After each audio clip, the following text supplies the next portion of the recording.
Constitution club में हो रही इस बेहद ज़रूरी बहस में, डिबेट में आप सभी का बहुत बहुत स्वागत है। मेरा नाम सौरभ द्विवेदी है। मैं इंडिया टुडे हिंदी मैगज़ीन का और लल्लन टॉप का संपादक हूं और आज की इस बहस का मॉडरेटर भी।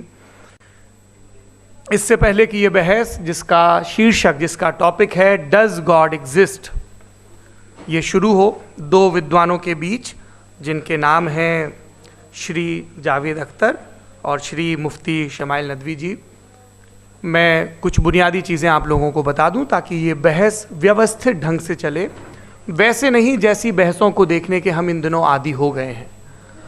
पढ़ी लिखी अकादमिक बहस। इस बहस का प्रारूप कैसा होगा, इसका स्ट्रक्चर कैसा होगा, पहले मैं आपको ये बता देता हूँ।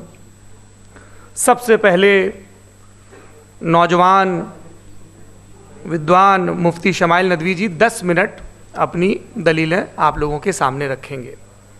उसके बाद जावेद अख्तर साहब 10 मिनट अपनी बात रखेंगे।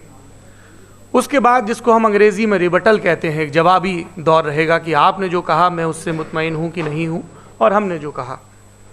इसके बाद बहस का राउंड 2 शुरू होगा। दोनों विद्वानों को फिर से 7-7 मिनट का वक्त मिलेगा और इसके बाद रिबटल राउंड 2 होगा 5-5 मिनट का। इसके बाद एक दूसरे से सवाल जवाब होंगे। इसके लिए हमने लगभग 16 मिनट का वक्त तय किया है। अब ये सवालों की प्रकृति पर निर्भर करता है कि कितने सवाल होंगे, इसीलिए हमने वक्त की पाबंदी रखी है। और इसके बाद आखिरी में 5-5 मिनट का वक्त दोनों विद्वानों को एक बार फिर से दिया जाएगा अपने क्लोजिंग आर्ग्यूमेंट के लिए। और उसके बाद जो इस बहस के लिए सबसे ज़रूरी चीज़ है कि आप और हम और इंटरनेट पर देख रहे लाखों करोड़ों लोग, उनके सवाल जवाब होंगे। तो आप लोग जो यहाँ मौजूद हैं, आपके हम कुछ सवाल लेने की कोशिश करेंगे। 30 मिनट का वक्त हमने उसके लिए तय कर रखा है। इस तरह से ये 2 घंटे की बहस पूरी होगी। 2-3 बुनियादी बातें हैं जिनका हमें ध्यान रखना है। किसी भी किस्म की नारेबाजी में हमें शरीक नहीं होना है। ये हल्ला गुल्ला नहीं है, क्योंकि पूरी दुनिया देख रही है, तो एक नज़ीर कायम करनी है, एक उदाहरण लोगों के सामने रखना है कि पढ़े लिखे लोग इत्तेफाकी और नाइत्तेफाकी रखते हुए भी, एक दूसरे से सहमति और असहमति रखते हुए भी बात कह सकते हैं। यहाँ पर मेरे JNU के प्रोफेसर बैठे हैं, पुरुषोत्तम अग्रवाल जी, जिन्होंने हमें क्लास में सिखाया है कि सहमति का साहस और असहमति का विवेक, और इसका ठीक उलट भी, ये बड़ा ज़रूरी है। दूसरी बात, ये किसी एक धर्म के बारे में बहस नहीं है, ये बात सबको स्पष्ट होनी चाहिए। किसी धर्म को महान बताने या किसी धर्म को कमतर बताने की ये बहस नहीं है। तो यदि कोई इस उम्मीद से देख रहा है या यहाँ आया है, तो मैं आपको आश्वस्त करना चाहता हूँ कि आपको नाउम्मीदी हाथ लगेगी। इस बहस में बहुत ज़्यादा धार्मिक प्रतीकों के इस्तेमाल को लेकर भी ये दोनों लोग जो अभी आपको गंभीर दिख रहे हैं, भले लोग हैं, कल शाम को चाय पर मिले थे, बहुत हंसी मजाक भी इनके बीच हुआ था और गलबैयाँ डालते हुए एक तस्वीर भी हुई थी। ये इस बात का प्रमाण है कि इंटरनेट पर जो हल्ला मचा हुआ है उसके मुकाबले ये दोनों लोग बहुत ही अच्छे शांत ढंग से बहस के लिए राज़ी हो गए हैं। ट्विटर की बातें ट्विटर तक सीमित, एलन मस्क आजकल उसको एक्स कहते हैं। और अब इस बहस की शुरुआत मैं इन विद्वानों का, हालांकि इनको परिचय की ज़रूरत नहीं, पर हो सकता है, हमें पत्रकारिता में सिखाया जाता है कि नेवर अज्यूम, विज्ञान भी यही कहता है। मुफ्ती शमाइल नदवी साहब इस्लामिक विद्वान शिक्षाविद हैं, कोलकाता के वाहियान फाउंडेशन के संस्थापक हैं, लखनऊ की प्रतिष्ठित दारुल उलूम नदवतुल उलमा से ग्रेजुएशन किया है, सोशल मीडिया और सार्वजनिक मंचों पर अध्यापन और बौद्धिक कामों में सक्रिय हैं और इस समय इंटरनेशनल इस्लामिक यूनिवर्सिटी मलेशिया से PhD कर रहे हैं। अच्छी बात यह है कि पढ़ाई के साथ साथ ट्रैवल ब्लॉग भी बनाते हैं। पेट्रोनस टावर के सामने का ब्लॉग हमने देखा। हमारे साथ जावेद अख्तर साहब हैं। जावेद अख्तर साहब कवि हैं, शायर हैं, गद्य भी लिखते हैं, फिल्मों के लिए संवाद लिखे हैं, गीत लिखे हैं। इससे इतर ये वैज्ञानिक सोच को लेकर या अपने डिक्लेयर्ड एथिज्म को लेकर भी मुखर रहते हैं और अपने तहीं रैशनैलिटी की बात करते हैं। देवियों और सज्जनों, डज गॉड एग्जिस्ट? इस सवाल का जवाब सब अपने अपने तहीं खोजने की कोशिश कर रहे हैं।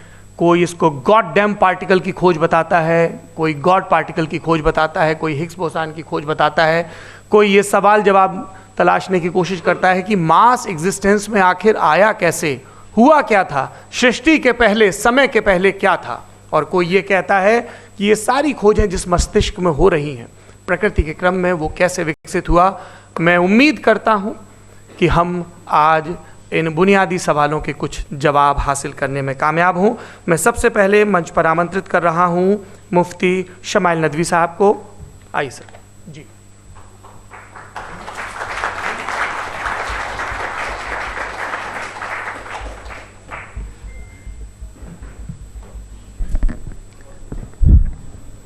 एक आखिरी गुजारिश, बोलना शुरू करें आप लोग प्लीज अपने फोन लाइट मोड पे या साइलेंट मोड पे रखें। एक बार चेक कर लें, कई बार बेध्यानी हो जाती है।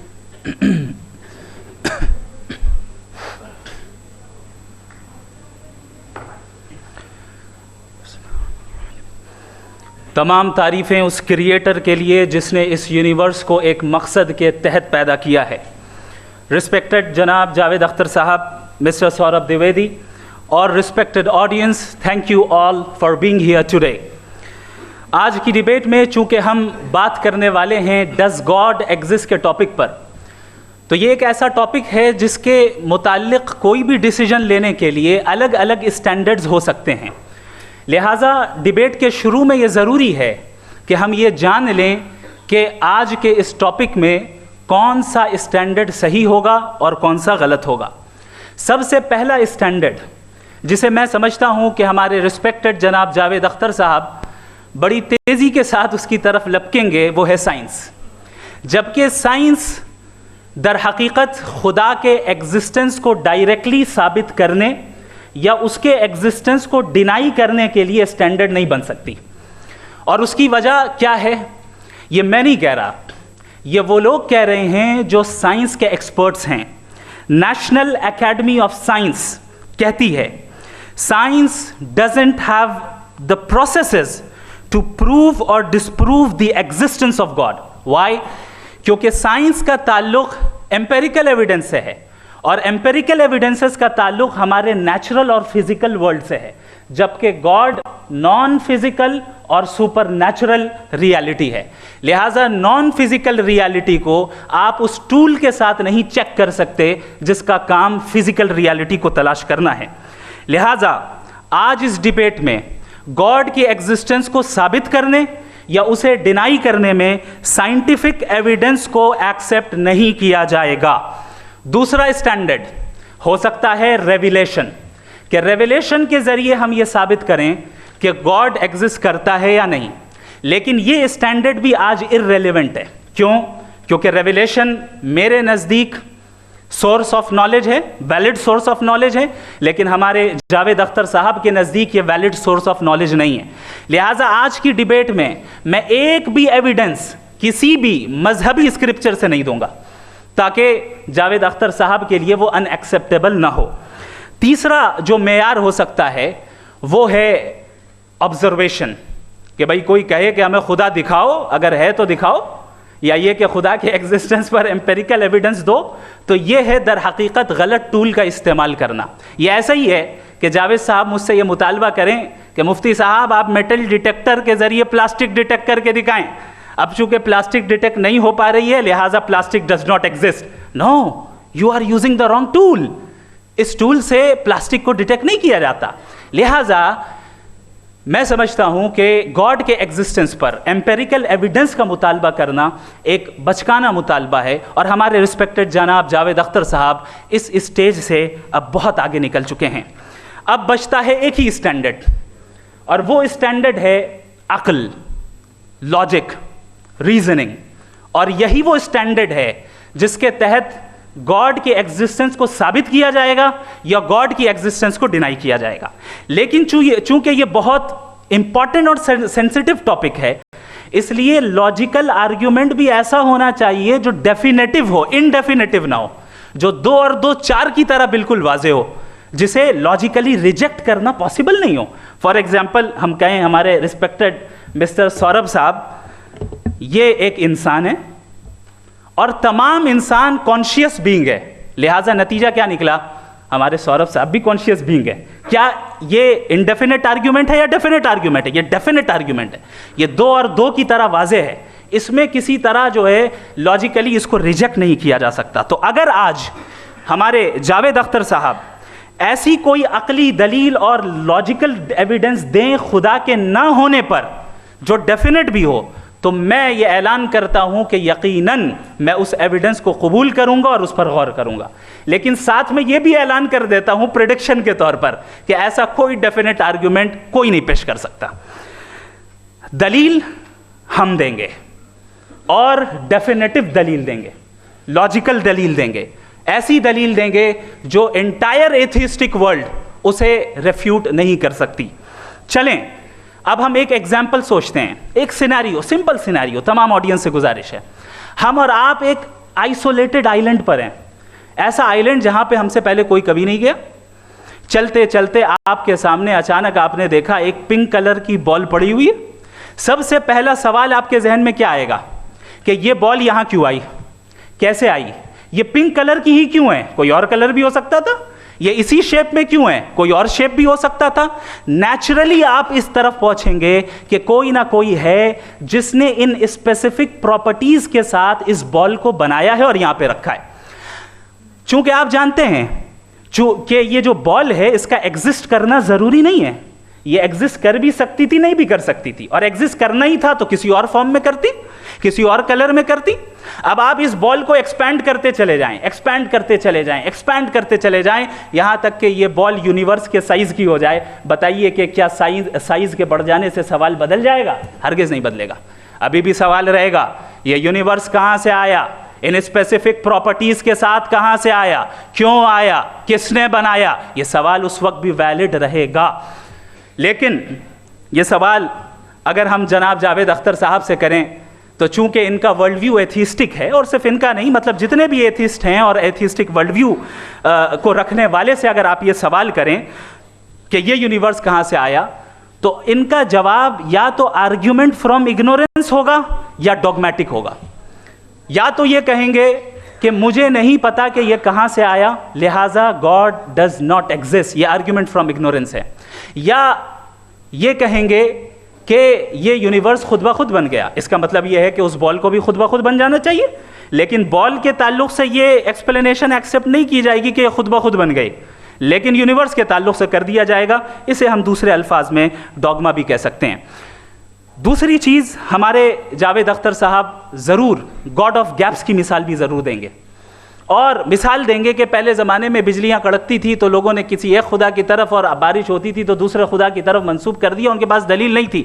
ये हमारा वर्ल्ड व्यू है ही नहीं, ये हमारा वर्ल्ड व्यू है ही नहीं, क्योंकि नेचुरल फिनोमेना के प्रोसेस की इंटरप्रिटेशन को जान लेने से ये कहाँ से साबित हो गया कि गॉड एग्जिस्ट नहीं करता है। इस पर मैं इंशाअल्लाह अभी आगे बात करूँगा। आप हजरात ये भी देखेंगे, और मैं ये एक्सपेक्ट करता हूँ कि हमारे रिस्पेक्टेड जनाब जावेद अख्तर साहब ज़रूर इमोशनल आर्ग्यूमेंट्स भी देंगे, जो कि एक लॉजिकल फेलेसी है जब बात आती है ट्रुथ को डिसाइड करने में। क्यों? मिसाल के तौर पर वो कहेंगे कि अगर गॉड है तो ईविल क्यों एग्जिस्ट करता है, जबकि मैं कहता हूं ईविल का एग्जिस्ट करना गॉड के एग्जिस्ट करने की दलील है, उसके खिलाफ नहीं है। चूंकि अगर गॉड है तो हम सब उसके सामने अकाउंटेबल हैं, और अगर हम अकाउंटेबल हैं तो अकाउंटेबिलिटी के लिए ईविल का मौजूद होना जरूरी है, उसके बगैर हम अकाउंटेबल नहीं हो सकते। और अगर हम अकाउंटेबल नहीं हैं तो हम जनाब जावेद अख्तर साहब से पूछेंगे कि आप बताएं कि फिर सफरिंग इस दुनिया में क्यों है?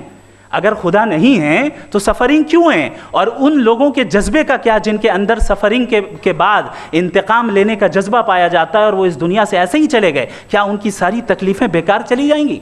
अब आ जाएं उसी एग्जाम्पल की तरफ कि बॉल, मुझसे अगर कोई पूछे इस बॉल को किसने बनाया और या इस एक्सपेंडेड बॉल को किसने बनाया, मैं कहूँगा कि चूंकि ये यूनिवर्स और इस यूनिवर्स की तमाम चीज़ें कॉन्टिंजेंट हैं। कॉन्टिंजेंट होने का मतलब ये होता है कि जो अपने एग्जिस्टेंस पे किसी के ऊपर डिपेंड करती हो, तो जाहिर है ये यूनिवर्स कॉन्टिंजेंट है। और अगर कोई चीज़ कॉन्टिंजेंट नहीं है तो मैं रिक्वेस्ट करूंगा कि मुझे दिखा दें कि कौन सी चीज़ यूनिवर्स में कॉन्टिंजेंट नहीं है, हम भी ज़रा गौर कर लें और हम भी देख लें।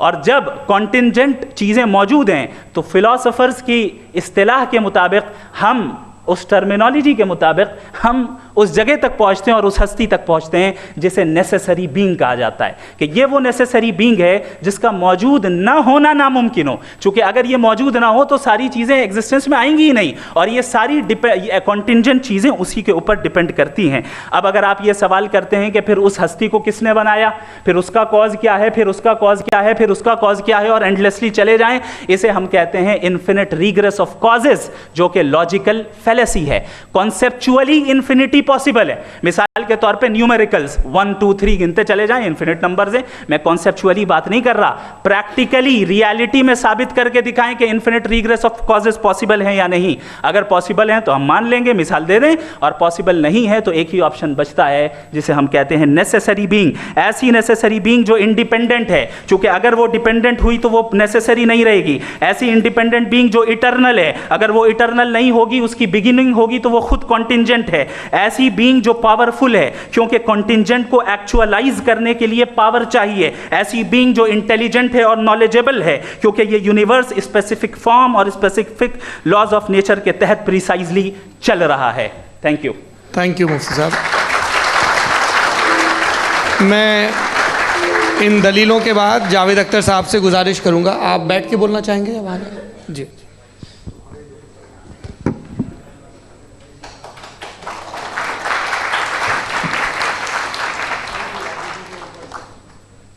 पहले तो मैं मुफ्ती साहब को एक अच्छी खबर देना चाहूँगा कि मेरी नॉलेज साइंस के बारे में बड़ी मामूली है, तो आप फिक्र ना करें उसकी, लेकिन कुछ कॉमन सेंस है मुझ में।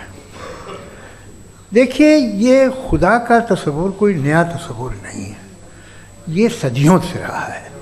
ये कुछ रिलीजन 3000 साल पुराने होंगे, 4000 साल पुराने होंगे, लेकिन इंसान कोई 10,000 12,000 साल से एग्जिस्ट करता है होमोसेपियन की शक्ल में, और हमेशा कुछ ना कुछ मज़हब रहे। ये मज़हब जाहिलों के नहीं थे, ये मज़हब एक ऐसी ग्रीक सोसाइटी के थे जहाँ बड़े बड़े फिलोसफर्स पैदा हो गए। ये मज़हब इजिप्शियंस के थे जिन्होंने पिरामिड्स बनाए थे। ये रोमन्स के थे कि जिनका आर्किटेक्चर और सेनेट यानी पहली बुनियाद डेमोक्रेसी की, लिमिटेड थी मगर डेमोक्रेसी थी, ये उन लोगों ने किए थे। तो इनका जो जुपिटर था, रा था, ज़्यूस था, उन्हें उस पर इतना ही एतमाद था जितना आज किसी मजहबी आदमी को अपने खुदा पे होगा। क्रिश्चियनिटी आने से पहले यूरोप में एक मज़हब था, जर्मेनिक रिलीजन। उसका एक खुदा था, उसकी एक बीवी थी, उसके 2 बेटे थे, एक बेटी थी। फिर जर्मनी में जब यूरोप में क्रिश्चियनिटी आई तो वो खुदा, उसकी बीवी और पूरे ख़ानदान चला गया।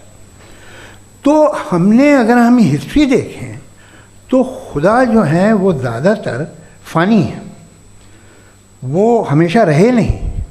और वो जो लोग इन्हें मानते थे उनको आप कहें वो तो जाहिल थे, उन्हें तो कुछ पता ही नहीं था, ऐसा नहीं है। वो अपने वक्त में बड़े काबिल लोग थे और अपने वक्त में उन्होंने बड़े बड़े काम किए हैं, फिलोसफर्स थे, साइंटिस्ट थे, लेकिन उनका मज़हब कहाँ गया, उनके खुदा कहाँ गए? आज जो खुदा हैं दुनिया में लोग उन्हें मानते हैं। आपको क्या मालूम कि कितने बरसों के बाद क्या होने वाला है। हम यूरोप में देखते हैं तो चर्च खाली हैं। तो वक्त के साथ चीज़ें बदलती हैं। जहाँ तक इसका ताल्लुक़ है मज़हबों का, हर मज़हब आपसे एक चीज़ मांगता है, फेथ। ये फेथ क्या चीज़ होती है?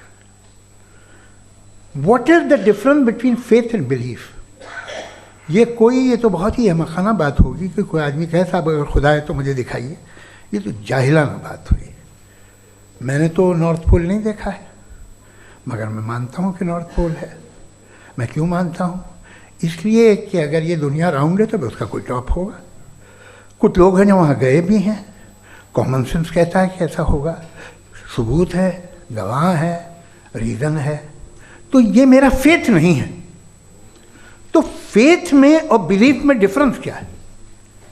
जो मज़हब मांगता है आपसे, हर मज़हब फेथ मांगता है। फेथ का मतलब ये है कि ना कोई गवाह हो, ना कोई सबूत हो, ना कोई रैशनल हो, ना कोई लॉजिक हो, ना कोई प्रूफ हो, मगर तुम एक बात को मानो। ये है फेथ। वरना बिलीफ होता। अगर इसमें कुछ भी सबूत होते, गवाह होते, तो फिर इसे आप बिलीफ कहते हैं। जैसे मेरा बिलीफ है कि नॉर्थ पोल है, मेरा फेथ थोड़ी है। फेथ इन तमाम शर्तों को रद्द करता है। तो फिर स्टुपिडिटी क्या है? अगर मैं एक बात ऐसी मानूं जिसकी ना कोई लॉजिक है, ना कोई रैशनल है, ना कोई प्रूफ है, ना कोई गवाह है, ना कोई सबूत है, और मैं उसे मानूं, तो ये स्टुपिडिटी हुई। इसे ही भाई कल को मैं यकीन कर लूँ कि एलॉन मस्क जो है मेरा भाई है, तो मुझे इंतहाई खुशी होगी, सुकून भी बहुत मिलेगा मुझे। लेकिन और कहे भाई क्यों मानते हो, क्या सबूत है भाई, वो तो अमेरिकन है और तुम तो इंडियन हो, वो तो नस्ल अलग है, तुम्हें कभी मिले भी नहीं। साहब देखिए मेरा फेथ है, इस पर बात न किया। फेथ का मतलब ही यह है कि आप प्रूव नहीं कर सकते। अगर आप प्रूव कर सकते हो तो फेथ की ज़रूरत ही नहीं, फिर तो आप बात करेंगे, आप कितनी बहस कर लीजिए।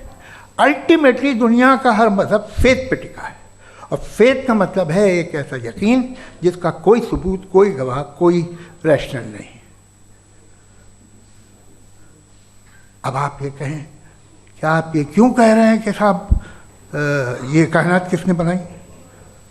कमाल ये है कि आपने बताया कि एक आइलैंड पर गए और एक बॉल देखी। आपने ये नहीं कहा कि आइलैंड किसने बनाया, आपको सिर्फ बॉल पे हैरत हुई। हमने आइलैंड पे हमने हैरत नहीं की, होते हैं आइलैंड। इसी तरह ये आइलैंड है, सितारे, ये गैलेक्सीज, ये सब आइलैंड हैं, खला में। हम उन्हें टेकन फॉर ग्रांटेड लेते हैं, हम पूछते नहीं किसने बनाए। आपने जजीरे के बारे में भी नहीं पूछा है। मेरी पैदाइश कैसे हुई? क्या मैं प्लान्ड पैदा हुआ था?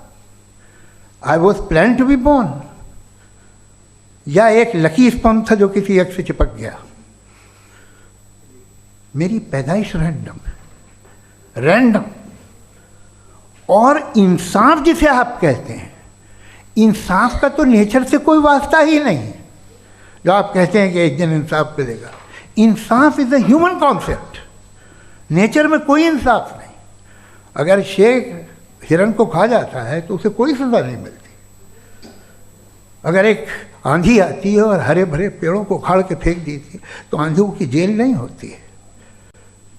नेचर में इंसाफ नहीं, इसलिए वो नेचर को इंसाफ की ज़रूरत भी नहीं। नेचर तमाम एक है। अब हम कहें कि साहब ये देखिए जो मैंने खाना खाया था, ये मेरी आँख तो नहीं यूँ कर दिया उसे, तो इसे सज़ा मिलने नहीं, वो सिस्टम है, ऐसे ही चल रहा है। नेचर बग़ैर इंसाफ के है। इंसाफ इज़ अ ह्यूमन कॉन्सेप्ट। तो जो आपसे कहता है कि मैं तुम्हें इंसाफ दूंगा, वो इंसानी जहन की पैदावार है। ये नेचुरल है ही नहीं, ये आसमानी है ही नहीं। नेचर का तसव्वुर, इंसाफ का तसव्वुर। भाई आप साथ मिलते हैं, अब आप लेफ्ट हैंड ड्राइव कर लें, ये क्या है? तमाम सच, तमाम नेकी, तमाम शराफत लेफ्ट हैंड ड्राइव है। वरना क्या होगा, या तो आप क्रॉस कर देंगे, आपका एक्सीडेंट हो जाएगा, या आप किसी को मार देंगे, या ट्रैफिक जैम हो जाएगा। झूठ, बेईमानी, रिश्वतखोरी, ये तमाम जो है driving on the wrong side है, इसके ऊपर कुछ नहीं। ये तो हमने बनाया, जैसे हमने लेफ्ट हैंड ड्राइव बनाई है। ये कॉन्सेप्ट ऑफ इंसाफ जो है ये हमारा है, इसका नेचर से कोई वास्ता नहीं। शेर खा जाता है हिरन को, उसे जेल होती है क्या? कुछ भी नहीं है ही नहीं। तो ये जो दुनिया के रिलीजन प्रॉमिस करते हैं आपसे इंसाफ, इसी से मालूम होता है कि ये मैन मेड है। ये तसव्वुर कहीं और का है ही नहीं। जो नेचर है, कुछ लोग कहते हैं नेचर ही खुदा है, तो नेचर में तो इंसाफ नहीं कहीं। और आप वादा कर रहे हैं कि तुम्हें मरने के बाद इंसाफ मिलेगा। मुझे अगर मिलेगा तो मैं बहुत खुश होऊंगा, लेकिन मैं यकीन नहीं कर पाता हूँ, इसलिए कि मैं फेथ नहीं पैदा कर सकता। The very fact that religions demand faith, इसका मतलब है कि उनके पास जस्टिफिकेशन नहीं है। अच्छा साहब, फिर रिलीजन अगर मॉडरेशन में है, कोई सा भी नहीं, वो आप में कुछ खूबियाँ भी पैदा करता होगा, देखिए उससे ये फ़ायदा है, वो फ़ायदा है। अल्कोहल जो है वो ज़्यादातर दवाओं में यूज़ होती है, और एक सर्वे किया गया था अमेरिका में कि लॉन्जिटिविटी किन लोगों की है। तो एक तरफ वो लोग थे जो शराब पीते ही नहीं थे, और एक तरफ वो थे जो एक बोतल शराब रोज़ पीते थे। सबसे ज़्यादा लंबी उम्र उनकी है जो 2 पैग नाप के शराब पीते और खाना खाते हैं। मगर हम शराब को बुरा समझते हैं, मैं भी बुरा समझता हूँ। क्यों? ऐसा होता नहीं। कुछ चीज़ों में आदत होती है कि वो बढ़ती है। आज तक में एक आदमी दूध पीता है, आप 10 साल बाद भी मिलेंगे तो एक ही गिलास पीता होगा। ऐसा नहीं होता, सुबह से दूध पीता रहता है। मिल्कोहलिक मैंने नहीं देखे, अल्कोहलिक होते हैं। ये टेंडेंसी है मजहब की कि वो बढ़ता है, जैसे कैंसर बढ़ता है, जैसे शराब बढ़ती है। कुछ लोग होंगे जो उसे सही तरह से यूज़ करते हैं। मुझे यकीन है कि हमारे मुफ्ती साहब भी उनमें से एक हैं, इनसे बहुत खुशी हुई मुझे इनसे मिल के। लेकिन कितने लोग हैं कि आज आप देखते हैं दुनिया में जो तबाहियाँ हैं, इनमें कितना हाथ है उन लोगों का जो बिलीवर कहते था मजहब ये नहीं कहता, ना कहता होगा, मगर जब ये मजहब पीते हैं तो ऐसे बिहेव करते हैं। थोड़ा सा अगर हो तो शायद बहुत अच्छी बात, लेकिन शराब थोड़ी सी नहीं रहती, उसमें टेंडेंसी है पहले। थोड़ा सा अगर 2-3 कैंसर के सेल हो ना बॉडी में तो आदमी सिम रहेगा, लेकिन वो 2-3 सेल नहीं रहते, वो मल्टीप्लाई होते हैं। जावेद साहब, टाइम पूरा हो गया। टाइम हो गया, तो बस बात खत्म हो गई। अच्छा, मुझे कुछ और कहने को था भी नहीं। जी, मैं पहले जवाबी दौर के लिए इनवाइट कर रहा हूँ मुफ्ती साहब को। Your rebuttal round 1, you have 7 minutes.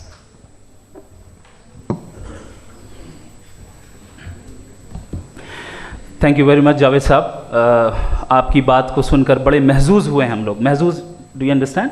We enjoyed. Okay, अब थोड़ा सा लॉजिकली उसको हम लोग देखते हैं। दरअसल हम लोगों ने कल गुजारिश की थी मुफ्ती साहब से भी, जावेद साहब से भी, कि हिंदुस्तानी ज़बान आम फहम सबको समझ में आ जाए, और जहाँ कहीं आप मुश्किल शब्द इस्तेमाल करें वहाँ बताते भी चलें। Thank you. तो सबसे पहले हमारे रिस्पेक्टेड जावेद साहब ने हवाला दिया कि खुदा फ़ानी है। कितने मजहब आगे चले गए, किसी ने जुपिटर को खुदा माना, किसी ने किसी को माना। मैं कहता हूँ जिसने कॉन्टिंजेंट चीज़ को खुदा माना, गलत माना, वो खुदा ही नहीं, वो खुदा ही नहीं है। हम तो नेसेसरी बीइंग को साबित करने बैठे हैं, वो नेसेसरी कॉज जो इटरनल है, जो अबदी भी है और अजली भी है। हम किसी और को साबित करने नहीं बैठे। दूसरी चीज़, उन्होंने कहा कि फेथ एंड बिलीफ, ये एक ऐसी डेफिनेशन है फेथ की जो इन्होंने पहली मर्तबा पेश की है, या माफ़ कीजिएगा, इन्होंने पहली मर्तबा पेश नहीं की है, रिचर्ड डॉकिंस ने पहली मर्तबा पेश की है। मुझे मालूम है ये सोर्स कहाँ से है। एपिस्टेमोलॉजिकली फेथ और बिलीफ का फ़र्क आप इस तरह नहीं कर सकते सर। फेथ सही भी होता है, गलत भी होता है, बिलीफ सही भी होता है, गलत भी होता है। जो लॉजिक, रीजन और एविडेंस से बैक्ड होगा वो फेथ सही होगा। और आप जिस फेथ की बात कर रहे हैं कि इलॉजिकल है और उसके पीछे नहीं है, तो we are on the same page.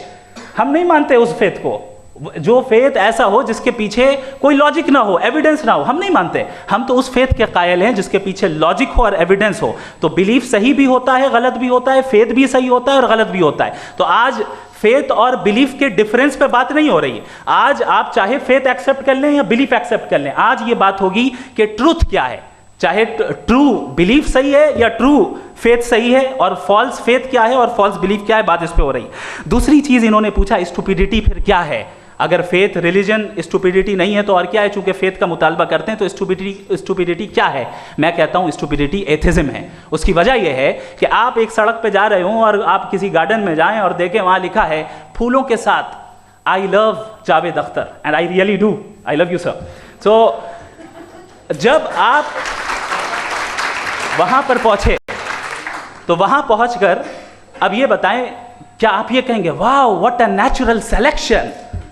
ये क्या नेचुरल सिलेक्शन है? नहीं, ये प्रिसाइजली डिजाइंड है, इसके पीछे डिजाइनर है। लिहाजा अगर कोई एक ऐसी कॉमन सेंस की बात को कबूल नहीं कर रहा है कि यूनिवर्स जो इतने प्रिसाइजली काम कर रहा है, हम कह दें कि खुद ब खुद बन गई, मैं समझता हूं इससे बड़ी स्टुपिडिटी और कुछ नहीं है।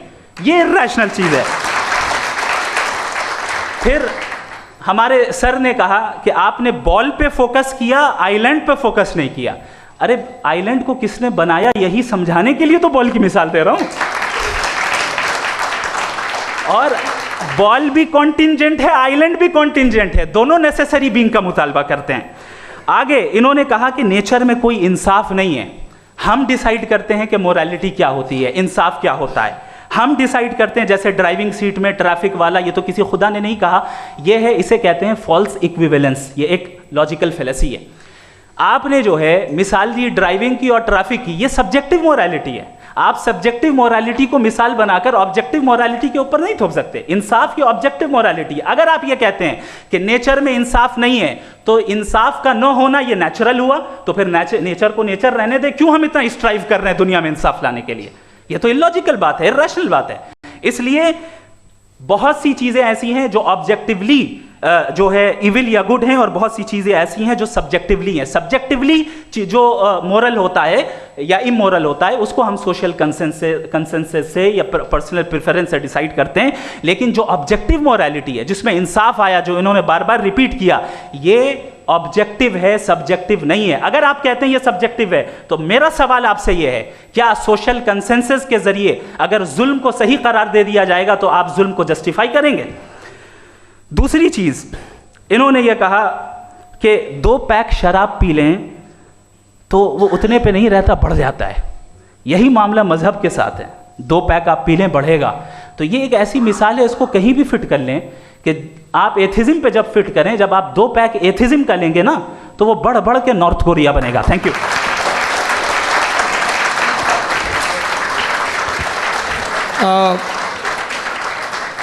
फर्स्ट राउंड के रिबटल के लिए मैं जावेद साहब को इनवाइट कर रहा हूं। आपके पास 7 मिनट का वक्त है, रीसेट कर दीजिएगा प्लीज़। मुझे इस बात की खुशी है कि मुफ्ती साहब ने भी मान लिया कि नेचर में कोई इंसाफ नहीं है। तो कोई भी चीज़ जो इंसान ने नहीं बनाई है उसमें इंसाफ नहीं होता है। एक बात मैं आपसे अर्ज़ करूँ, ज़रा पता लगा लीजिएगा, ये जो आप बाग में जाते हैं बेहद खूबसूरत फूल देखते हैं ना, इनमें से कोई नेचुरल नहीं है। ये सारे फूल क्रॉस करके बनाए गए हैं। जो जंगल में फूल होते हैं नहायत मामूली होते हैं, ये फूल इंसानों ने बनाए हैं।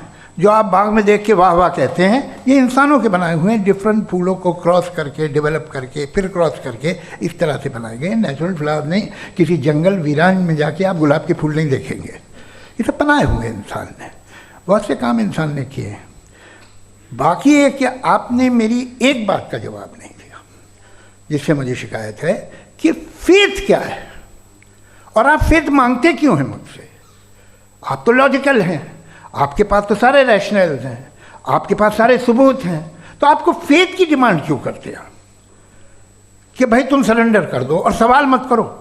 कोई मजहब सारे सवाल करने की इजाज़त नहीं देता है और मना करता है कि ज़्यादा सवाल ना करो, बहक जाओगे तुम। आप क्यों रोकते हैं? हकीकत यह है कि इंसानी तारीख क्या है।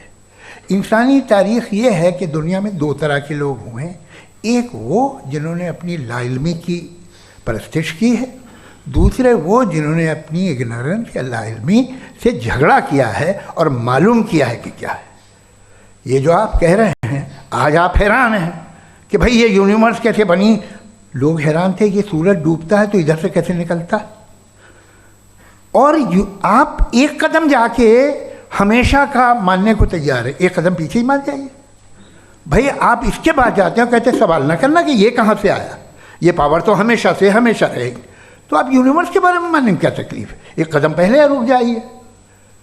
ये हमेशा से थी या नहीं थी, हमें मालूम नहीं है। और ये कहना कि हमें मालूम नहीं है, कमाल ये है कि दुनिया के सारे मज़हब सब जानते हैं ये दुनिया कैसे बनी थी, कैसे मिटेगी, मरने के बाद क्या होगा, इनको सब इल्म है। इनको किसी को डायनासोर होते थे पहले ये नहीं पता था, किसी को नहीं पता। किसी भी दुनिया की मजहबी किताब में डायनासोर का जिक्र नहीं है। लेकिन बाकी सब बातें, how to make universe in 4 easy lessons and बाकी सब पता है। जिसको सब पता है वो गड़बड़ है। हम में ये इंकिसार, ये ह्यूमिलिटी होनी चाहिए कि हम ये कहें कि हमें ये बहुत सारी बातें नहीं मालूम, लेकिन हम उनकी परस्तिश ना करें, अपनी लाइल्मी को की परस्तिश ना करें, हम उसे पता लगाने की कोशिश करें। जिस दुनिया में आप बैठे हैं सर, ये हॉल जो है, ये इलेक्ट्रिसिटी जो है, ये माइक जो है, जिस हवाई जहाज से आप आए थे, वो जिस कार से आप यहाँ आए हैं, ये सब उन लोगों की बनाई हुई है जिन्होंने सवाल किए थे। ये दुनिया जिसमें आप आज आराम से हैं, ये उन लोगों की बनाई है कि जिन्होंने सवाल किए थे। और हर स्टेज पे इन सवालों को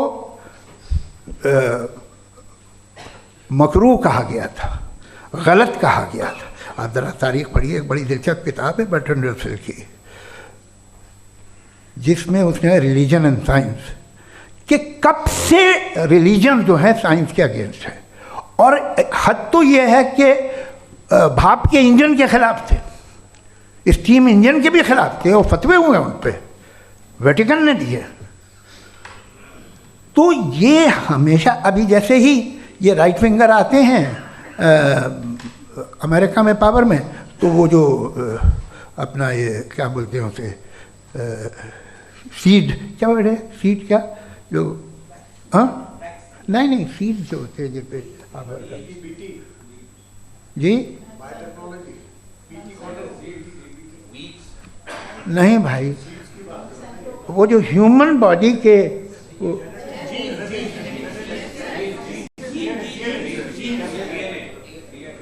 उस पर रिसर्च बंद हो जाती है, रिपब्लिकन नहीं करने देते। अरे भाई इतना डर क्या है तुम्हें? एक ज़माने में बहुत नाराज़ थे ये सारे मजहबी लोग कि ये इंसान तो इंसान बनाने की कोशिश कर रहा है। आपको क्या तकलीफ भाई, बना ले तो बना लेने दो, ये खौफ क्या है? और ये सब आज जो आप कह कर रहे हैं नामुमकिन है, ये कैसे हुआ? मुझे एक किस्सा याद आता है। जब मैं 6ठी क्लास में था तो मैं मैथमेटिक्स में बहुत वीक था, तो एक टीचर रख दिया गया, उसने 1 2 3 4 5 6 7 तो सिखा दिया मुझे। वो दिन मैं भूल नहीं सकता हूँ मुफ्ती साहब, जिस दिन उसने ये बताया कि 1/2 क्या होता है और 3/4 क्या होता है। मुझे ऐसा लगा कि मेरा सर बीच से फट जाएगा। यह आदमी कह रहा है कि जो दीवार के अंदर जाओ वॉक करते हुए। आज हंसता हूँ मैं इस बात पे। तो आज जो बातें आपके जहन से बिल्कुल परे हैं और आप हैरान होते हो उन्हें देख के, एक वक्त आएगा कि मामूली लगेंगे। और हुआ है, आपकी इंसानी तारीख़ ही है। इतनी जल्दी सारे फैसले आप मत कर लीजिए, थोड़ा ये ह्यूमिलिटी रखिए कि भाई ये हमें नहीं मालूम। ये कहने में क्या आ रहा है? ये यूनिवर्स कहाँ तक फैली, ये कब से है और कब तक रहेगी, हमें नहीं मालूम। आपने फैसला कर लिया कब बनी। ये आपके हिसाब से कोई 14 बिलियन ईयर बनी जो समझा जाता है। उससे पहले हज़ारों करोड़ों अरबों साल तक खुदा बैठा क्या कर रहा था? खामोश बैठा था, ऐसे ही जमाइयाँ ले रहा था। फिर उसे आइडिया है, यार एक काम करते, वक्त अच्छा गुजर जाएगा, यूनिवर्स बनाते। सोचिए, वो तो हमेशा से है ना, मगर यूनिवर्स हमेशा से नहीं है, ये तो बनाई गई है। और उससे पहले क्या था, इनका क्या काम था? कैसी बात है? ये बड़ा आसान है। जो बात हमें आज धीरे धीरे पता चली है, बरसों 2000 और 2500 साल पहले आपको किसी ने बता दिया कि क्या था, आप मान गए, और तब से वही मान रहे हैं जो 2500 साल पहले कहा गया था। सब कुछ बदल गया है, सॉल्व हो रही हैं चीज़ें। अभी साइंस बिल्कुल दावा नहीं करती, या कोई फिलोसफर ये दावा नहीं करता कि हमें सब मालूम, बल्कि वो कहता है कि हमें जितना मालूम होता है उससे ये मालूम होता है कि हमें कितना कम मालूम। तो हम अपनी जहालत से लड़े, उसकी परस्तिश न करें। जी, टाइम है। Thank you so much. मैं तर्कों की श्रृंखला में राउंड 2 के लिए मुफ्ती साहब को आमंत्रित कर रहा हूँ। आपके पास एक बार फिर से 7 मिनट का वक्त है। शुक्रिया।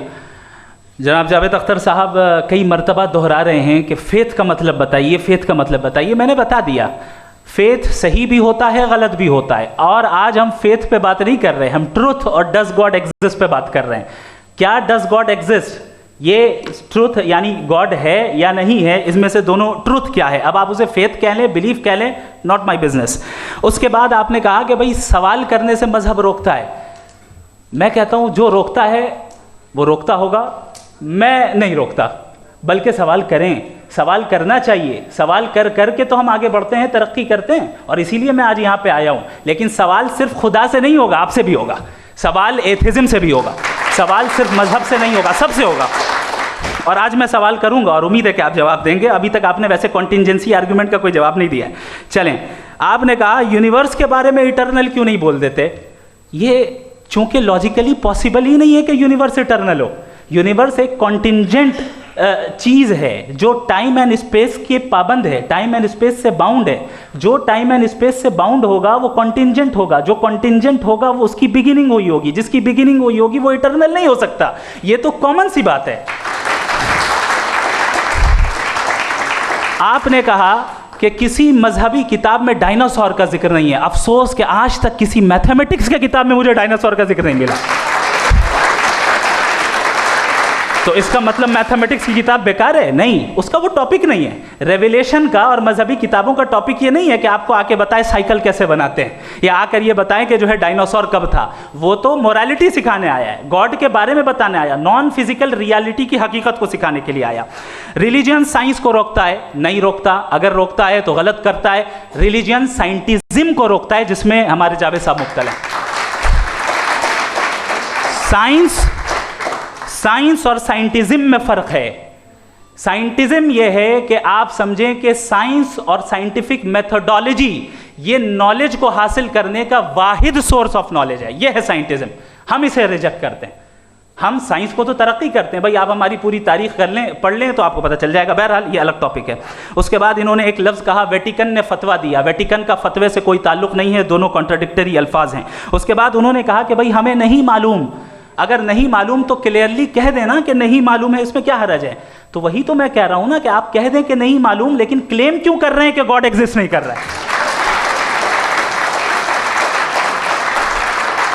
आप कह दें नहीं मालूम है, हो सकता है हो सकता ना हो, लेकिन आप क्लेम कर रहे हैं। The moment you say God does not exist, this is a claim, and now the burden of proof is upon you too, जैसे हमारे ऊपर है। और क्यों है मैं बताता हूं, क्यों है ये भी मैं बताता हूं। फिलोसॉफिकली जो क्लेम होता है ना, सिर्फ ये नहीं होता कि इंसान कहे पॉजिटिव क्लेम करे और नेगेटिव क्लेम करे तो बर्डन ऑफ प्रूफ नहीं है। आप मिसाल के तौर पे मैं कहूं कि फुला उस कमरे में कोई नहीं है, मैंने एक नॉलेज का क्लेम किया है। उस कमरे में कोई नहीं है, मैंने एक नॉलेज का क्लेम किया। या तो मैं कहूं मुझे नहीं पता, हो भी सकता है नहीं भी हो सकता है, this is not a claim. लेकिन जब मैं कह रहा हूं कि वहां कोई नहीं है, या मैं कह रहा हूं वहां कोई है, दोनों क्लेम है और दोनों के ऊपर बर्डन ऑफ प्रूफ है। हमारे ऊपर भी बर्डन ऑफ प्रूफ है। मैंने कंटिंजेंसी आर्ग्यूमेंट दिया, इसे तोड़कर दिखाइए। आखिरी चीज इन्होंने कहा कि खुदा दुनिया बनाने से पहले 150 साल पहले या करोड़ों साल पहले क्या कर रहा था। अरे हजरत, चलें बहरहाल मैं जवाब दे देता हूं। आप हमारे रिस्पेक्टेड पर्सनैलिटी हैं, अगर आप नहीं होते तो मैं इसे एंटरटेन ही नहीं करता। टाइम ये 100 साल पहले या 100 साल बाद, पहले बाद में अभी, ये वो अल्फाज हैं जिनका ताल्लुक टाइम से है। टाइम शुरू ही हुआ है यूनिवर्स की बिगिनिंग के बाद, तो उसके पहले खुदा क्या कर रहा था? सवाल इलॉजिकल है, ये फेलेसी है। यानी आप ये कह रहे हैं कि यूनिवर्स के बनने से पहले खुदा क्या कर रहा था? टाइम के बनने से पहले, पहले का ताल्लुक टाइम से, टाइम उस वक्त था ही नहीं, तो ये सवाल ही इनवैलिड है खुदा के ताल्लुक से। दूसरी चीज, आर्ग्यूमेंट ऑफ कंटिंजेंसी जो मैंने आपके सामने पेश की है, आपने बार बार ये प्रूफ किया और ये कह रहे हैं कि गॉड ऑफ गैप्स। देखिए, पहले नहीं मालूम था, साइंस ने कर दिया। सिंपल की मिसाल से मैं समझा देता हूं। जिस गैप्स की आप बात कर रहे हैं ना, साइंस उन गैप्स को जिन चीज के जरिए भी प्रूव करेगा वो कॉन्टिंजेंट ही होगा, अब चाहे वो फोर्स हो, मैटर हो या एनर्जी हो। लिहाजा सवाल हमारा उस वक्त भी वैलिड होगा जब तक कि आप नेसेसरी बीइंग पे ना आ जाएं, और इन्फिनिट रिग्रेस पॉसिबल नहीं है of causes in practical world, तो जाहिर है कहीं रुकना पड़ेगा, जहां रुकेंगे वही खुदा है। दूसरी चीज, आपने ये कहा, क्या कह रहा था मैं, किस पॉइंट को? What? Oh no, after that. Just now. हाँ, जहां रुकेंगे वही खुदा है। बहरहाल, तो टाइम का जिक्र हो गया, गॉड ऑफ गैप, सॉरी, या इसकी एक मिसाल आप ले लें। एक कार है, एक साहब ने देखा कि भाई कार जो है उसके व्हील्स कितने अच्छे लगे हुए हैं, सही जगह पे, स्टीयरिंग जो है कितने अच्छे जगह पे लगी हुई है, और सीट्स कितने वेल डिजाइंड है, कितनी प्रिसाइजली ये कार काम कर रही है, तो जरूर कोई ना कोई इसे क्रिएट किया है, किसी ने क्रिएट किया है। अब जावेद साहब आए और कह रहे जनाब बोनेट खोलिए, इसमें इंजन है, इंजन इस कार को चला रहा है, hence prove no one has created the car. This is illogical, this is irrational. आपने इंजन के जरिए उस गैप को तो साबित किया, लेकिन क्या उससे कार की जो क्रिएशन है और उसका जो क्रिएटर है ये इम्पॉसिबल हो जाए? ऐसा पॉसिबल है? उसका सवाल खत्म हो जाए, ऐसा पॉसिबल है? नहीं। आपने गैप्स को फिल करके, कॉन्टिंजेंट चीजों से गैप्स को फिल करके हमारे ऑब्जर्वेशन को और ब्रॉड कर दिया। अब हमें और पता चल गया कि ये जो कार है इसका सिस्टम कितना ज्यादा कॉम्प्लेक्स है। पहले कम समझते थे, अब कॉम्प्लेक्सिटी और ज्यादा वाजे हो गई। अब हमें समझ में आ रहा है कि हमारी सर्टेनिटी और बढ़ गई कि जरूर इस कार को किसी ना किसी ने बनाया। यही मामला यूनिवर्स का है।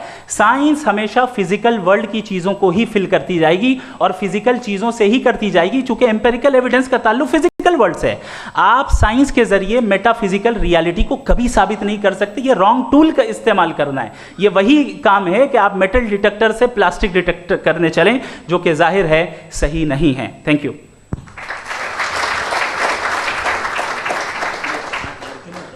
जी, ये आर्ग्यूमेंट का राउंड 2 है। हाँ। 7 मिनट है। पहले तो मैं आपसे अर्ज करूं कि आपने कहा कि जब कायनात ही नहीं थी तो वक्त भी नहीं था, कुछ भी नहीं था। कैसे नहीं था? खुदा था, एक एग्जिस्टेंस तो था ना खुदा का। तो जब खुदा था तो वक्त भी होगा। ऐसा नहीं है कि कुछ भी नहीं था, खुदा था। अच्छा, बाकी एक आपने कहा साहब आप साबित कीजिए, आपके पास भी लॉजिक है, मेरे पास भी लॉजिक है। आप मेरा जिम्मेदारी नहीं है साबित करना कि खुदा है। बर्टन रसल ने बड़ी अच्छी बात कही।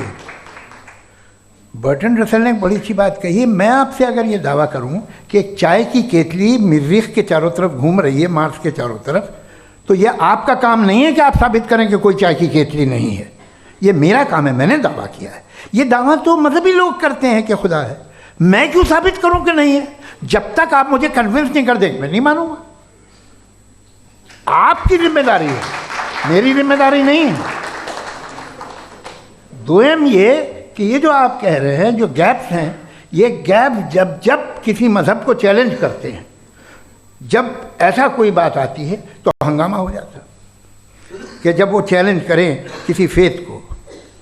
ये तमाम साइंस जो है इसे मुख्तलिफ जगहों पे मुख्तलिफ वक्तों में मज़हब ने रोकने की कोशिश की है। ये किताब है religion and science, Burton Russell की, पढ़िएगा, अच्छी लगेगी आपको। तारीख़ ही है साइंस, मज़हब की साइंस से उसका यही रिश्ता है। अच्छा, अब ये हम सोचें कि बहरहाल ये वजूद जो है मज़हब और ये बिलीव इन गॉड इंसान को बेहतर बना देता है। तो एक काम कीजिए, हिंदुस्तान वर्ल्ड का नक्शा लीजिए और मार्क कीजिए कि रिलीजन कहाँ कहाँ ज़्यादा है, कहाँ कहाँ, चाहे वो लैटिन अमेरिका हो या मिडल ईस्ट हो या फार ईस्ट हो या हिंदुस्तान के वो इलाके जहाँ मजहबियत ज़्यादा है। रख दीजिए नक्शा अलग। अब दूसरा नक्शा कि कहाँ कहाँ नाइंसाफ़ी, रिप्रेशन, औरतों के हुकूक की पामाली, जुल्म, डिक्टेटरशिप कहाँ है, नक्शा एक ही होगा। तो आप मुझे बताएं कि जो इसका तरकीब इस्तेमाल क्या है, खुदा का तरकीब इस्तेमाल तो बताइए। आप छोटी सी दवा सड़क पे बेचते हैं, उसकी भी तरकीब इस्तेमाल बताते हैं। इसके इस्तेमाल से तो फ़ायदे नहीं हुआ किसी को।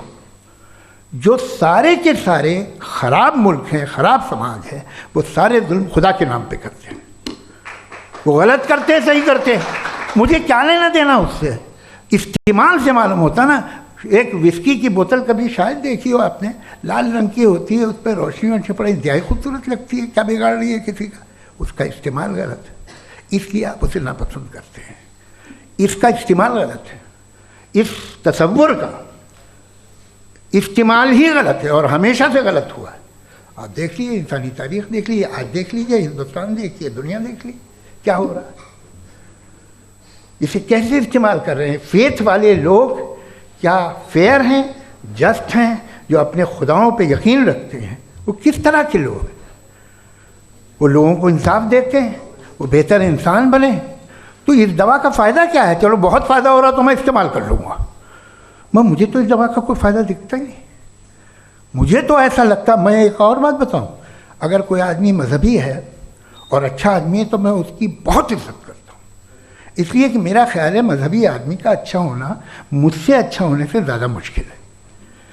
भाई हर चीज़ की एक लिमिट है। आप इतना भाग सकते हैं, इतना नहीं भाग सकते, इतना वज़न उठा सकते, इतना नहीं उठा सकते, इतना दूर देख सकते हैं, इतना दूर नहीं देख सकते। उसी तरह कॉमन सेंस कहता है कि आप में नेकी का भी एक कोटा होगा। अब आप अगर सुबह जाते हैं अपनी इबादत गाह और इबादत करते हैं, तो बाहर निकलते हैं तो आप तो यही महसूस करते हैं कि आपने एक बहुत अच्छा काम किया, आपकी नेकी का एक बहुत बड़ा कोटा खर्च हो गया जिससे किसी का कोई फ़ायदा नहीं हो। मैं तो नहीं जाता हूँ तो मुझे तो किसी को खाना खिलाना पड़ेगा, किसी बेवा की मदद करनी पड़ेगी। मैं अपना कोटा कैसे कंज्यूम करूँ? आप अपना कोटा, सारे मजहबी लोग इंतहाई यूजलेस कामों में यूज़ करते हैं। उसके बाद भी अगर आप में बच्ची है थोड़ी सी शराफत, तो भाई वाह क्या बात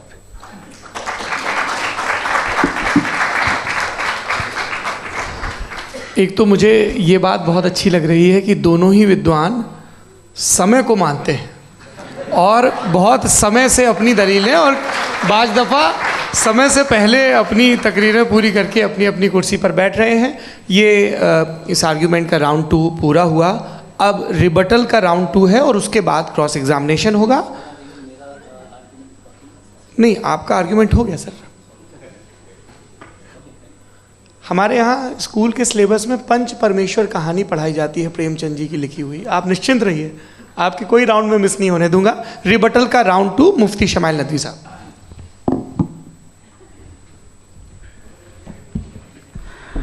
असल में जो हकीकी प्रॉब्लम है, असल प्रॉब्लम है वो ये है कि जावेद साहब के पास कॉन्सेप्ट ऑफ गॉड क्लियर नहीं है। इन्होंने कहा कि कायनात से पहले खुदा तो था, तब भी तो टाइम होगा। ये टाइम कायनात का हिस्सा है। हम खुदा, उस खुदा को मानते हैं, नेसेसरी बीइंग का टाइमलेस होना ज़रूरी है, चूँकि वो टाइम का क्रिएटर है। जब उसने टाइम को क्रिएट किया तो वो खुद टाइम पे कैसे होगा? उसने जब स्पेस को क्रिएट किया तो खुद स्पेस में कैसे होगा? अगर वो टाइम एंड स्पेस को पहले से ही उसका पाबंद है तो फिर किस चीज़ को उसने क्रिएट किया? लिहाजा ये सवाल गलत है कि खुदा था तो टाइम होगा। बिल्कुल नहीं, टाइम के पाबंद हम हैं, खुदा नहीं है। हम फिजिकल वर्ल्ड से ताल्लुक़ रखते हैं, वो मेटाफिजिकल रियलिटी है। दूसरी चीज़ इन्होंने मिसाल दी कि चाय की केतली हवा में घूम रही होगी, और पता नहीं शायद वो बर्टन रसल का उन्होंने हवाला दिया। बहरहाल यही प्रॉब्लम है। प्रॉब्लम यही है कि हम चीज़ों के दरमियान डिफ्रेंशिएट नहीं कर पाते हैं। ये जो आपने मिसाल दी ये इमेजिनेशन है, और मैं जो साबित कर रहा हूँ वो लॉजिकल नेसेसिटी है। आप इमेजिन करने आए तो कुछ भी करें, जुपिटर में पिंक एलिफेंट होगा, यूनिकॉर्न होगा, करें, उससे कायनात पे क्या फ़र्क पड़ता है? उससे आप लॉजिकल नेसेसिटी साबित नहीं कर सकते। मैं तो उस प्राइम कॉज की बात कर रहा हूँ, उस नेसेसरी बीइंग की बात कर रहा हूँ जिसके बगैर इस कायनात का एग्जिस्टेंस मुमकिन नहीं है। दूसरी चीज़, मजहब को साइंस चैलेंज करती है वगैरह वगैरह, ये हमारा टॉपिक ही नहीं है। मैं इस पर बात करूँगा तो फिर मेरा वक्त चला जाएगा। मजहब के ऊपर चूँकि हमारी डिस्कशन नहीं है, साइंस को मजहब और बिलखुसूस मैं और हमारा वर्ल्ड व्यू कम से कम साइंस को पीछे नहीं करता है, साइंटिज्म की मजम्मत करता है। इसकी वजाहत मैंने पहले कर दी। दूसरी चीज़ इन्होंने कहा वर्ल्ड का नक्शा लीजिए, वर्ल्ड मैप लीजिए, 2 अलग अलग जगह की। हज़रत मैंने ये होमवर्क किया था और मैंने मिडिल ईस्ट का एक नक्शा लिया और यूरोप का एक नक्शा लिया, ये मजहबी इलाका और ये लिबरल और एथीस्ट इलाका। मुझे पता चला कि सबसे ज़्यादा रेप केसेस जो हैं वहाँ पर हैं।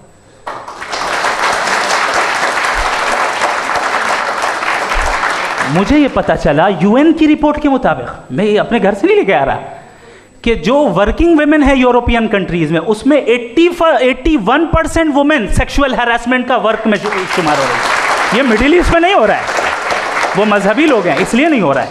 दूसरी चीज़ आपने ये कहा कि मजहबी आदमी का अच्छा होना हमारे अच्छे होने से बहुत मुश्किल है, बहुत मुश्किल है। तो इसका मतलब ये है कि गॉड के अलावा आपके पास अच्छे और बुरे का कोई स्टैंडर्ड है।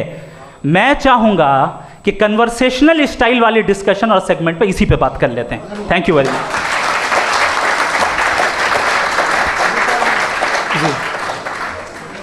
ये रिबटल का राउंड 2 है, आपके पास 5 मिनट का वक्त है और इसके बाद क्रॉस एग्जामिनेशन शुरू करेंगे। आप चाहें तो जो इन्होंने सवाल पूछे उनके जवाब आप रिबटल में भी दे सकते हैं। जी जी, देखिए पहले तो ये बात कि ये मिसाल गलत नहीं है, गलत है। इन्होंने पहले ही हमको डिसार्म कर दिया, कह लिया अकल से मामला सॉल्व नहीं हो सकता, लॉजिक से आप पहुंच नहीं सकते। ये एक मेटाफिजिकल चीज़ है। मेटाफिजिकल अजीब सा लफ्ज़ है, ठीक से किसी को माने नहीं मालूम इसके, तो ऐसा लगता है कुछ बड़ी चीज़ है। अरे भाई क्या होता है मेटाफिजिकल, बताओ, खड़ी हो। ये एक लफ्ज़ है जो कहीं भी इस्तेमाल हो जाता है। जब आप एक बात कर रहे हैं और आप मुझसे बहस कर रहे हैं तो मुझे मेटाफिजिकल मत बताइए, आप लॉजिकली मुझे प्रूव किए। और अगर लॉजिकली आप नहीं बात करते साहब ये मेटाफिजिकल है, तो फिर हम आप बात क्या कर रहे हैं? मेरा आपका किस ज़बान में कॉन्वर्सेशन होगा? और ये कहना कि वक्त पहले नहीं था, तो फिर क्यों कहते हैं ये हमेशा से और हमेशा रहेगा? हमेशा वक्त है, तो आप कैसे कहते हैं वो हमेशा से है और हमेशा रहेगा? हमेशा का मतलब है कोई वक्त, अगर वक्त ही नहीं है तो हमेशा कैसे? बाहर वो रहेगा। अब मैं ये देखता हूँ, आपने कहा ना कि वहाँ रेप ज़्यादा होते हैं, तो हम एक बात देखते हैं कि ये दुनिया जिस पे वो कादर मुतलक है, जिसकी मर्ज़ी के बगैर पत्ता भी नहीं हिलता, ओमनीपोटेंट है, ये दुनिया चल कैसे रही है? और इस दुनिया का हाल क्या है? 45,000 बच्चे जो 10 साल की उम्र से कम थे वो गाजा में मरे। भूख से काला हांडी में बच्चे मरते हैं और डिप्थेरिया से मरते हैं। डिप्थेरिया अजीब मर्ज है, गले में जाली बनना शुरू होती है, बच्चा नीला हो जाता है, गरीब का बच्चा, इसलिए कि उपास इलाज नहीं। ये कादर मुतलक है, जो चाहे कर दे। इससे आप दुआएं मांगते हैं हमारी ये काम कर दे वो कर दे, तो इसका मतलब डे टू डे लाइफ में वो इंटरफेयर करता है और ये देख रहा है वो। अगर वो वाकई भी है फॉर डिस्कशन सेक, तो मैं जब दुनिया देखता हूँ तो मेरे दिल में उसके लिए कोई इज्जत नहीं पैदा होती। ये क्या कर रहे हो तुम पूरे ऑल पावरफुल हो, ओमनीपोटेंट हो, ओमनी प्रेजेंट हो। तुम तो वहाँ गाजा में रहे होगे ना, तुम हर जगह हो। तुम देख रहे थे कि बच्चे की कैसे धज्जियाँ उड़ रही, तुम देख रहे थे और तुम चाहते हो मैं तुम्हारी परस्तिश करूँगा, तुम हो भी। अरे यार, इससे अच्छे तो हमारे चीफ प्राइम मिनिस्टर हैं, कुछ तो ख्याल करते हैं। आप किसकी इबादत कर रहे हैं? अगर वो है भी, ये दुनिया नाइंसाफ़ी से, जुल्म से, जबर से, तशद्दुद से भरी हुई है। और आप ये मत कहिएगा कि वो देख रहा है और वो बताएगा एक दिन। अगर वो देख रहा है और इंटरफेयर नहीं करता तो आप दुआ क्यों मांगते? आप कहते हैं मेरा ये काम करा दे, इसके मतलब है वो दखल दे सकता है, वो आपको नौकरी दिलवा सकता है, भले दूसरे आदमी को ना मिले, मगर आपका काम कर देगा चूँकि आपने दुआ मांगी है। तो जब वो आपको नौकरी दिला सकता है, लड़की की शादी कर सकता है, बेटे को ग्रीन कार्ड दिलवा सकता है, तो कम से कम ये जो मर रहे हैं बच्चे, इनको रोक दे, कुछ तो करे। मुझे तो दुनिया में, इस दुनिया का कोई मालिक है, इसका ओमनीपोटेंट कोई रूलर है, और ये दुनिया ऐसी चल रही है। मैं तो चाहूँगा कि भाई ना हो। अगर हो तो बड़ी शर्मिंदगी की बात है। शुक्रिया।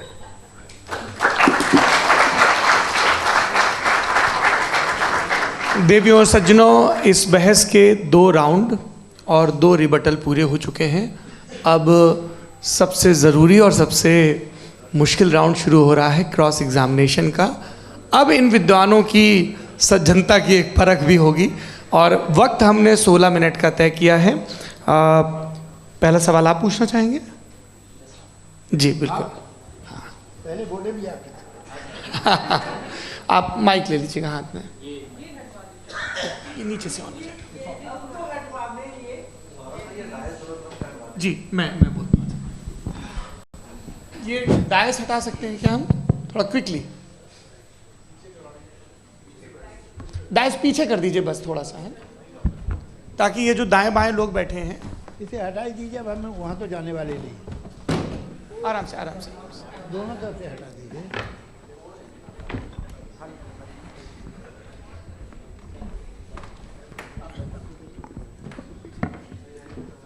इस बीच आप लोग भी अपने अपने सवाल तैयार कर लें। ये ध्यान रखेंगे कि मैं यहाँ से सवाल लूँगा, आप लोगों को अपना हाथ ऊपर करना है, अपना नाम बताना है और अधिकतम 3 वाक्यों में अपना सवाल पूरा करना है। कई लोग सवाल की जगह भाषण देने लगते हैं, उससे आज बचना है। जी मुफ्ती साहब, पहला सवाल आपका, 16 मिनट हैं, हम दोनों लोगों के सवाल लेंगे। जी बहुत शुक्रिया। आपकी जो अभी बात हुई बहुत अहम थी, मैं इसको चाहूँगा कि आगे डिस्कस करूँ, लेकिन चूँकि अभी ये वो सेगमेंट है क्रॉस एग्जामिनेशन, तो सबसे पहला सवाल आपसे ये है कि जो मैं इतनी देर से कॉन्टिंजेंसी आर्ग्यूमेंट आपको बता रहा था, ये अकल से ही बता रहा था हजरत, आप ये बताएं कि आप इन्फिनिट रिग्रेस ऑफ कॉजेस को पॉसिबल मानते हैं या नेसेसरी बीइंग के एग्जिस्टेंस को सही समझते हैं? चूँकि 2 ही ऑप्शन हो सकता है, आप ये बताएं। देखिए, आपको मैं ईमानदारी से बात करूँ, एक तो मैं कॉन्टिजेंसी वर्ड ठीक से समझता नहीं, और इस वक्त भी जो आपने अंग्रेज़ी के अल्फाज इस्तेमाल किए वो ज़रा थोड़े से मुझे डिफ़िकल्ट और कॉम्प्लिकेटेड लगे, तो आप ज़रा सिंपल ज़बान में सवाल कर सकते हैं? बिल्कुल कर सकता हूँ। जी।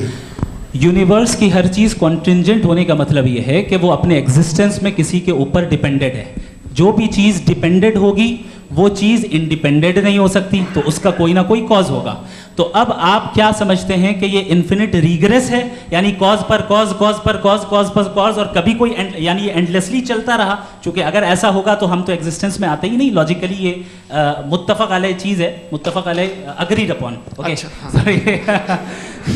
इस पे हमने एग्री किया था कि मुश्किल शब्द आएगा तो अर्थ बताना पड़ेगा। तो इन्फिनिट रिग्रेस तो पॉसिबल नहीं है, तो कहीं ना कहीं आपको रुकना पड़ेगा ऐसे नेसेसरी बीइंग पर। नहीं, कोई ज़रूरत नहीं रुकने की। किसने कहा आप रुकना पड़ेगा? आप रुकते हैं खुदा पे, आप नहीं रुकते। आप कहते हैं वो हमेशा से, जब उस वक्त से है जब वक्त नहीं था। आप कहाँ रुकते हैं कि अब हुआ था वो? आप नहीं कहते। हम क्यों नहीं मान सकते कि यूनिवर्स जो है और बल्कि मल्टीवर्सेस जो है वो हमेशा से हैं, वो बनती है, बिगड़ती है। एक हमारे यहाँ एक चीज़ है ब्लैक होल, वो समेट लेता है वापस, फिर ब्लास्ट होता है, फिर फैल जाता है।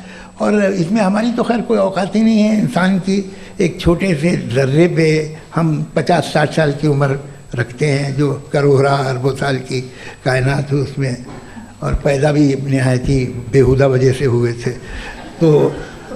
तो इसमें ये सोचना कि इसकी वजूहात और ये क्यों है, ये डिपेंडेंट है, ये हम देख रहे हैं, क्या मालूम। आप सोचिए कि ये जो फैल रही है कायनात, ये कहाँ फैल रही है, ये कहाँ जा रही है, और ये फैल क्यों रही है? अरे बना लीजिए तुमने, रुको भैया, हाँ काफ़ी है।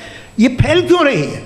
ये और कौन सी कायनात जिसे मैं दूरबीन से देखता हूँ तो 2 बिलियन लाइट ईयर पे है, उससे मेरा कोई वास्ता ही नहीं है।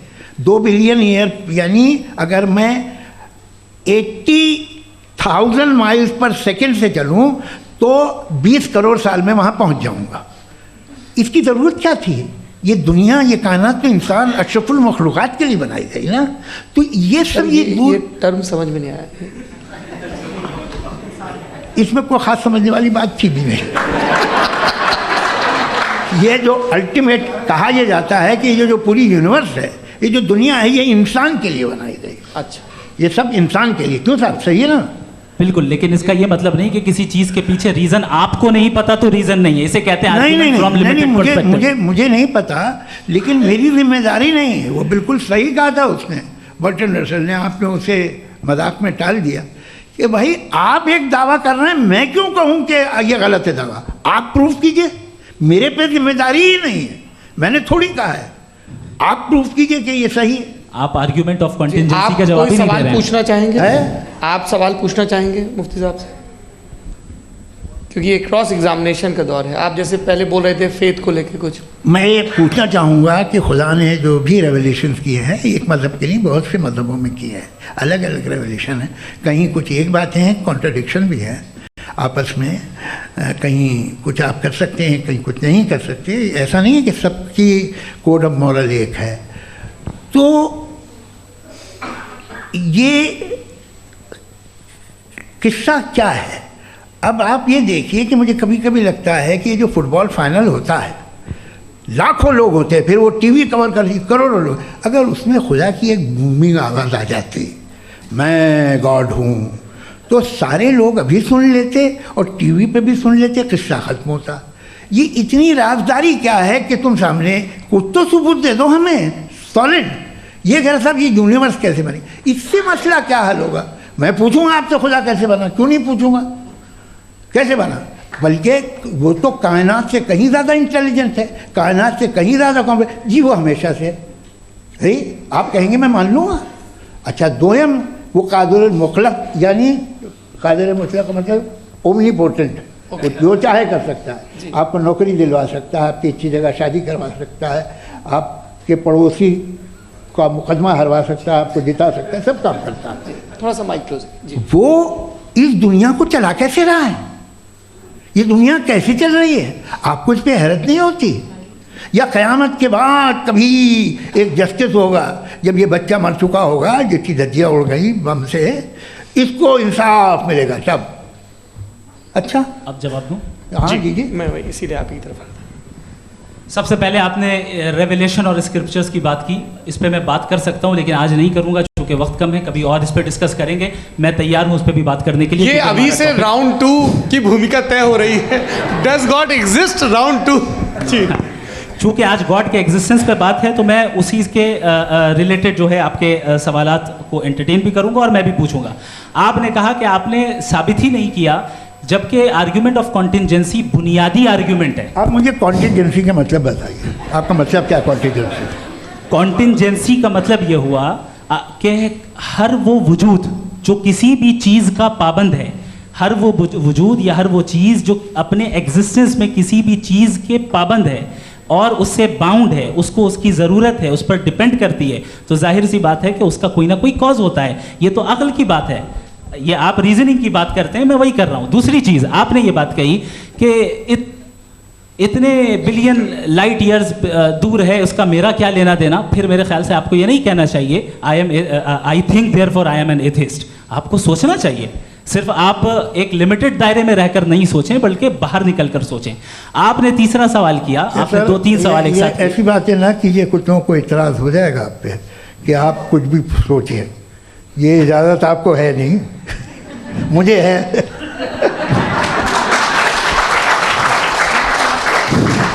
जी, आपने प्रॉब्लम ऑफ इविल के ताल्लुक से सवाल किया और बार बार आप एक लफ्ज़ रिपीट कर रहे हैं कि ओमनीपोटेंट गॉड है, ऑल पावरफुल गॉड है। यही तो दरअसल समझना है कि गॉड का कॉन्सेप्ट क्या है। प्रॉब्लम ऑफ इविल जो है, प्रॉब्लम ऑफ इविल दर हकीकत 2 असम्पशंस पर कायम है। अगर आप इन 2 असम्पशंस को समझ जाएं तो ये प्रॉब्लम नहीं रहेगी, आर्ग्यूमेंट आपको समझ में आ जाएगी कि ये कोलैप्स कर जाता है। पॉइंट नंबर 1, यानी जो आपका सबसे पहला फॉल्स असम्पशन है कि गॉड मर्सीफुल है, ओमनीपोटेंट है, दुनिया में जुल्म हो रहा है। लेकिन आपको ये समझना चाहिए कि हमारे वर्ल्ड व्यू के मुताबिक गॉड सिर्फ ओमनीपोटेंट और सिर्फ मर्सीफुल नहीं है, बल्कि वो ऑल वाइज भी है और वो ऑल नोइंग भी है। उसके हर काम के पीछे हिकमत और विजडम है। ये कोई ज़रूरी नहीं है कि वो हिकमत और विजडम आपको समझ में आए या मुझे समझ में आए। अगर आप जो समझ रहे हैं उसके मुताबिक आप फैसला कर रहे हैं, ये लिमिटेड पर्सपेक्टिव से आर्ग्यूमेंट है। और इस चीज़ को हम अपनी दुनिया में, अपने लाइफ में, डेली लाइफ में इस प्रिंसिपल को एक्सेप्ट करते हैं। हम जब किसी डॉक्टर के पास जाते हैं, डॉक्टर के पास जाकर वो अगर उसने हमें कोई दवाई दी है तो हम ये तो नहीं कहते कि जब तक आपके पास जितना नॉलेज और जितना विजडम नहीं है, आपने क्यों ये दवाई दी है, तब तक हम इस चीज़ को एक्सेप्ट नहीं करेंगे। नहीं कहते, हम उसकी अथॉरिटी को तस्लीम करते हैं। क्यों? क्योंकि उसकी हम जानते हैं कि वो नॉलेजेबल है, वो विजडम वाला है, हमसे ज़्यादा नॉलेज और हमसे ज़्यादा विजडम है। बताएं सर। नहीं, डॉक्टर में और खुदा में बड़ा डिफरेंस है। डॉक्टर पढ़ा लिखा होता है एक, तो मैं उसकी बात सुनूंगा। दो ये नहीं कुछ जवाब तो ये भी नहीं है सर। प्लीज आप अगर सब ऑडियंस से बोलने लगेंगे तो फिर मतलब नहीं सिविलाइज्ड बहस का। मतलब आप ये कहें कि चूंकि आप डॉक्टर पे बिलीव करते हैं इसलिए खुदा पे बिलीव कीजिए, क्या ये मिसाल आपको समझाने के लिए आर्गुमेंट है, इस पे आपको एतराज नहीं है। तो सिंपल बात ये है कि मैं अगर ये यकीन कर लूँ कि एक ओमनीपोटेंट, उसकी मसलहत है, ये जो बच्चे मर रहे हैं ये मसलहत है उसकी, मुझे नहीं चाहिए इसकी मसलहत। उसकी मसलहत नहीं, यही तो समझना है, मतलब एक्सपीरियंस। अच्छा, इस आपने अभी मेरी बात पूरी सुनी नहीं। मैंने कहा आपका पूरा आर्ग्यूमेंट दो फॉल्स असम्पशंस पर है। एक फॉल्स असम्पशन मैंने बता दिया, दूसरा फॉल्स असम्पशन ये है कि इस दुनिया में इविल के होने का कोई गुड रीजन नहीं है, जबकि हमारे पास बाज रीजंस मौजूद हैं, हमारे पास बाज वजूहात मौजूद हैं। अगर इस दुनिया में इविल ना हो तो आप गुड को डिफाइन कैसे करेंगे? अगर जुल्म ना हो आप इंसाफ को समझेंगे कैसे? अगर तारीकी ना हो तो आप लाइट को समझेंगे कैसे?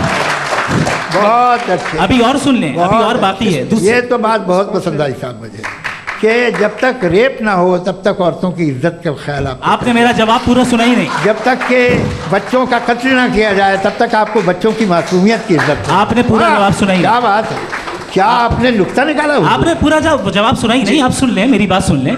ये मैंने आपको एक चीज बताई। दूसरी चीज, इस दुनिया में हम आए हैं टेस्ट के लिए, हमारा टेस्ट हो रहा है और हर इंसान का अलग अलग अंदाज में टेस्ट होता है। और इस दुनिया में अगर इविल मौजूद है तो वो इविल जरिया है हमारे अंदर ह्यूमन नोबल क्वालिटीज को डेवलप करने का और अलग अलग फील्ड में प्रोग्रेस करने का। और अगर हमारे अंदर और इस दुनिया में इविल नहीं होता तो बताइए टेस्ट का मतलब क्या होता? अगर मैं अपने स्टूडेंट को एमसीक्यूज दूं और उसमें सिर्फ राइट आंसर लिख कर दे दूं और कहूं तुम्हारा टेस्ट हो गया, ये मीनिंगलेस है। इस दुनिया में अगर हम टेस्ट के लिए आए हैं तो जाहिर है गुड एंड इविल दोनों मौजूद है। तो अगर गुड एंड इविल दोनों मौजूद है तो ये इविल भी खुदा का बनाया हुआ है? जी हाँ, खुदा का बनाया हुआ है। लेकिन अच्छा, चलो अच्छी बात। जी बिल्कुल, तो बिल्कुल खुदा ने बनाया। अभी तो ये है कि जो मेजॉरिटी है दुनिया में वो इविल है, तो ये खुदा एक्चुअली इविल के साइड पे लग रहा है मुझे। बिल्कुल भी नहीं, मैं बता मेजॉरिटी में तो वो है। क्या बात कर रहे हैं भाई आप? कोई भी जो मुंसिफ होगा, चाहे आपका अपना घर हो जिसके आप सबसे बड़े हैं, चाहे आपकी ऑर्गेनाइजेशन हो जो आप चलाते हैं, वहाँ पर आप इविल रखेंगे साबित करने को कि बाकी लोग शरीफ हैं? मेरी बात सुनिए, क्या ये आर्ग्यूमेंट ही गलत है? अगर कि जब तक के कोई इविल नहीं होगा तब तक के शरीफ आदमी शरीफ नहीं लगेगा। अगर एग्जामिनर गलत ऑप्शन दे रहा है तो एग्जामिनर इविल नहीं हो गया, जो गलत ऑप्शन को सेलेक्ट कर रहा है वो फेल होगा। क्रिएटर ने इविल को बनाया है लेकिन वो इविल नहीं है। अच्छा सुनिए मेरी बात, let me complete sir. Creator ने इविल को बनाया है टेस्ट के लिए, वो इविल नहीं है। इविल वो होगा जो उसे इख्तियार करेगा। छुरी को बनाने वाला गलत नहीं होता है, छुरी का गलत इस्तेमाल करने वाला गलत होता है। रेप को कैसे गलत इस्तेमाल करते हैं? रेप इंसान के फ्री विल का नतीजा है। ये रेप कैसे गलत इस्तेमाल होता है? ये अब सुन लें, अब सुन लें। गलत इस्तेमाल होता है। हाँ मैं बता रहा हूँ ना, कैसे गलत? मैं बता रहा हूँ कि जो इविल इस दुनिया में मौजूद है उसके कई सारे तरीके हैं। एक तरीका इंसान का अपना फ्री विल है। अब अगर कोई रेपिस्ट रेप कर रहा है तो इसका गॉड का कसूर नहीं है, वो अपने फ्री विल का गलत इस्तेमाल कर रहा है, उसको सजा मिलनी चाहिए। अच्छा। और उसी के लिए जहन्नम बनाई गई है। ये फ्री विल का भी बड़ा चक्कर। आप जब कोई बुरा काम करते हैं या कोई बुराई होती है तो ये कहा जाता है कि ये फ्री विल है। 7 billion free wills are moving on this planet. 7 billion free will. और एक आदमी अपनी फ्री विल से मुझे कत्ल कर दे तो मैं खुदा की मर्जी से मरा हूँ कि इसकी फ्री विल की वजह से? मेरी मौत खुदा के हाथ है या इस फ्री विल वाले के हाथ है? खुदा ने फ्री विल का निज़ाम बनाया है और उस निज़ाम का गलत इस्तेमाल करके कोई आपको मार रहा है, इस्तेमाल करके मेरा कत्ल कर देता है। अब मेरी मौत का जिम्मेदार कौन है? वो इंसान जिम्मेदार है। वो इंसान जी। तो ये कहना कि और उसको सजा मिलेगी। तो अब आप आगे चलिए कि ये तय करना कि अल्लाह ही या अल्लाह ने खुदा ही जिंदगी देता है, खुदा ही मौत देता है, ये गलत है। बिल्कुल गलत नहीं है। हाँ, निज़ाम उसी ने बनाया फ्री विल का, निज़ाम मौत और हयात का उसी ने बनाया। You are contradicting yourself. अभी आपने कहा कि एक आदमी ने फ्री विल से आपको मार दिया, इसमें उसे फ्री विल दी गई थी, उसने गलत इस्तेमाल किया। 7 billion free wills are moving on this planet, और आप चाह रहे हैं कि मैं सिर्फ खुदा का ध्यान करूं। ये 7 बिलियन फ्री विल्स को मुझे लुक आफ्टर करना पड़ेगा कि नहीं? ये तो तबाहियां कर रही हैं और तबाहियां ज़्यादा हो रही हैं। बिल्कुल। तो अगर आप बताएं अगर खुदा नहीं है फॉर एग्जाम्पल, तो आप ईविल को कैसे डिसाइड करेंगे? यानी how can you define evil objectively without God? Evil को डिफाइन करिए। देखिए, दुनिया में 2 तरह के जानवर हैं, एक जो अकेले रहते हैं जंगल में, और एक जो ग्रुप्स में रहते हैं। ग्रुप में जो भी रहेगा, चाहे वो आपका फाउंडेशन हो, चाहे कोई क्लब हो, चाहे कोई पॉलिटिकल पार्टी हो, चाहे कोई यूनिट हो, उसमें आपको इंटरैक्ट करने के रूल बनाने पड़ेंगे। यानी लोग तय करेंगे। लोग तय करेंगे। अगर लोगों ने ये तय किया कि किसी का रेप करना सही, आप जस्टिफाई करेंगे? नहीं, आपका फाउंडेशन तो ये हो गया ना कि लोग ही विल डिसाइड करेंगे। नहीं, अरे दुनिया में ऐसे ग्रुप्स हैं जो रेप को जायज़ मानते हैं सर्टन हालात में। मैं डिटेल में नहीं जानूंगा, आप भी जानते हैं। ये जो आईसिस वाले थे, जिन्होंने क्या किया था, तो उन्होंने क्या किया उसका खुदा से कोई ताल्लुक नहीं है सर। मैंने सिंपल सवाल किया कि ईविल को आप डिफाइन करते कैसे हैं? आइए वापस आइए जी। आप साथ में तभी रह सकते हैं जब कुछ आप ऐसे उसूल डेवलप करें जिसमें हर एक का बेसिक तहफ़्फ़ुज़, हर एक का बेसिक राइट हो और हर एक को कोई आराम मिले। यही तरीक़ा है किसी भी ऑर्गेनाइजेशन जिसमें एक से ज़्यादा लोग हैं और वो ऐसे चलती है ज़िंदगी। उसमें अगर आप गड़बड़ करेंगे तो तबाही होगी, नुकसान होगा, बर्बादियाँ आएंगी। और अगर उसमें आप घर ले लीजिए ना, एक हस्बैंड है, एक वाइफ है, बच्चे हैं, वालदा भी हैं, 2 बहनें भी हैं, एक भाई भी है। अब इसमें कोई निज़ाम आपको चाहिए साथ में रहने का, और एक दूसरे पे भरोसा रहे, एक दूसरे के बहीख्वाह हों, एक दूसरे की मदद करें, ऐसी ज़िंदगी। सर आपकी बात आ गई। आप ये कह रहे हैं कि लोग डिसाइड करेंगे क्या सही है क्या गलत है, यही है? मेजॉरिटी डिसाइड करेगी क्या सही है क्या गलत है? अरे भाई बिल्कुल। मेजॉरिटी अगर ये कहे कि नाजी जर्मनी के साथ जिस तरह मेजॉरिटी थी कि जेनोसाइड करना सही, आप जस्टिफाई करेंगे? उस वक्त आपका ये सवाल सिर्फ उसके बाद क्लोजिंग। हाँ, उस वक्त प्लेनेट पे जो लोग थे, उनमें कितने लोग हिटलर को सही समझते? अच्छा, प्लेनेट की मेजॉरिटी तय करेगी, सोसाइटी की नहीं। प्लेनेट की मेजॉरिटी गॉड के एग्जिस्टेंस को सही मानती है, आप क्यों नहीं मानते?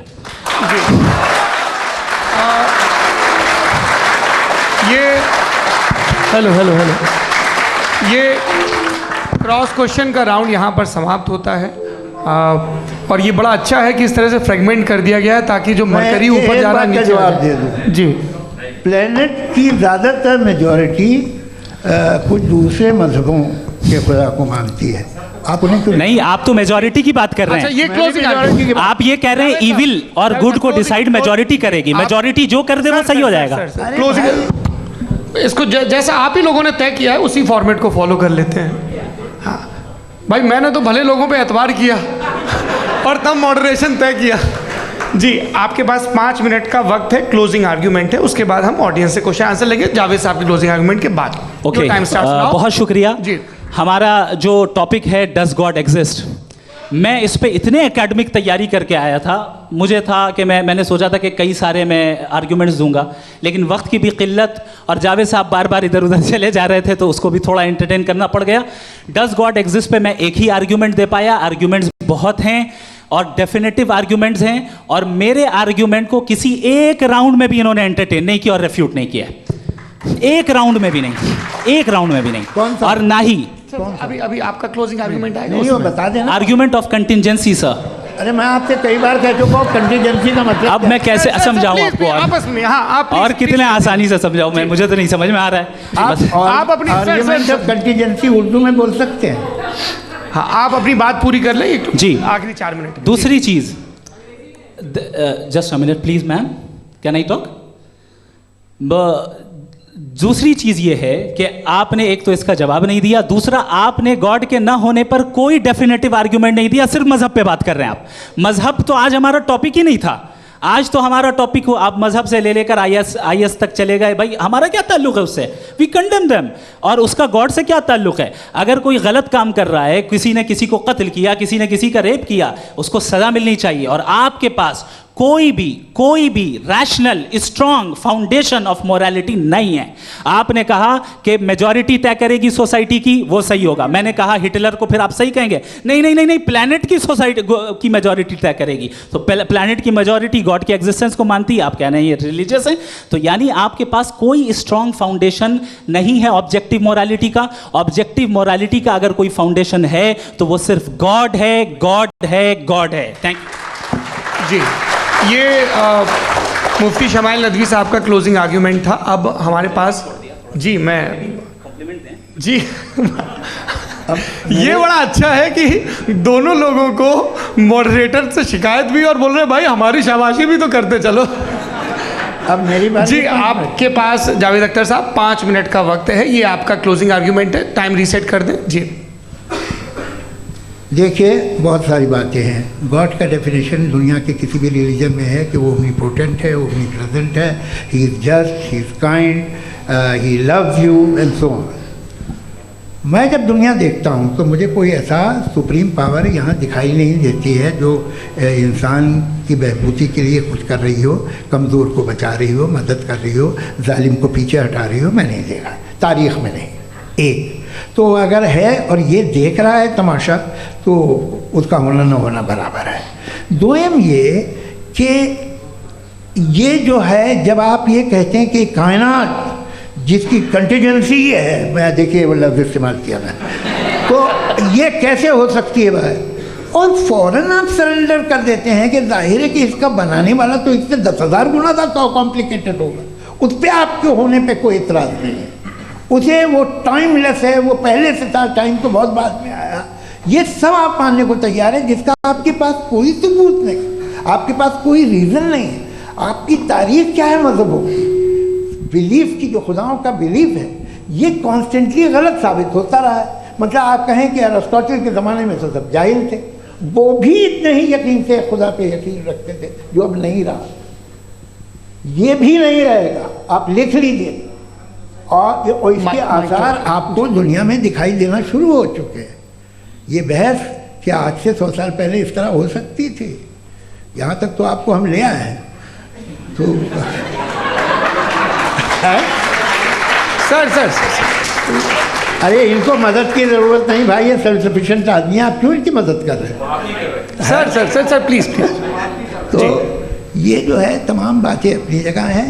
ये एक पैकेज है।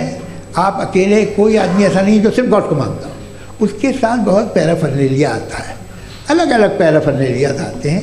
They have always created chaos in the society. मैं तो आपको सीधा ऑफर देता हूँ कि दुनिया में 10 इम्पॉर्टेंट बिलीव्स हैं। आप एक मानते हैं, 9 नहीं मानते। 9 में आप एथियस्ट हैं, 9 को आप बिल्कुल रीजनेबली मेरी तरह देखते हैं। तो 90 मजहबी आदमी भी 90% एथियस्ट है। वो दूसरे खुदा नहीं मानता, एक खुदा मानता है, अपना वाला, बाकियों को कहता है गलत है। अगर आप मानना ही बंद कर दे तो आपका 10% चांस है कि आप सही हैं और 90% चांस है कि आप गलत हैं। मेरा मशवरा है, आप मानना छोड़ दिए तो 50% चांस होगा कि आप सही हैं और 50% चांस होगा, 40% आप गेन करेंगे बाय बिकमिंग एन एथियस्ट।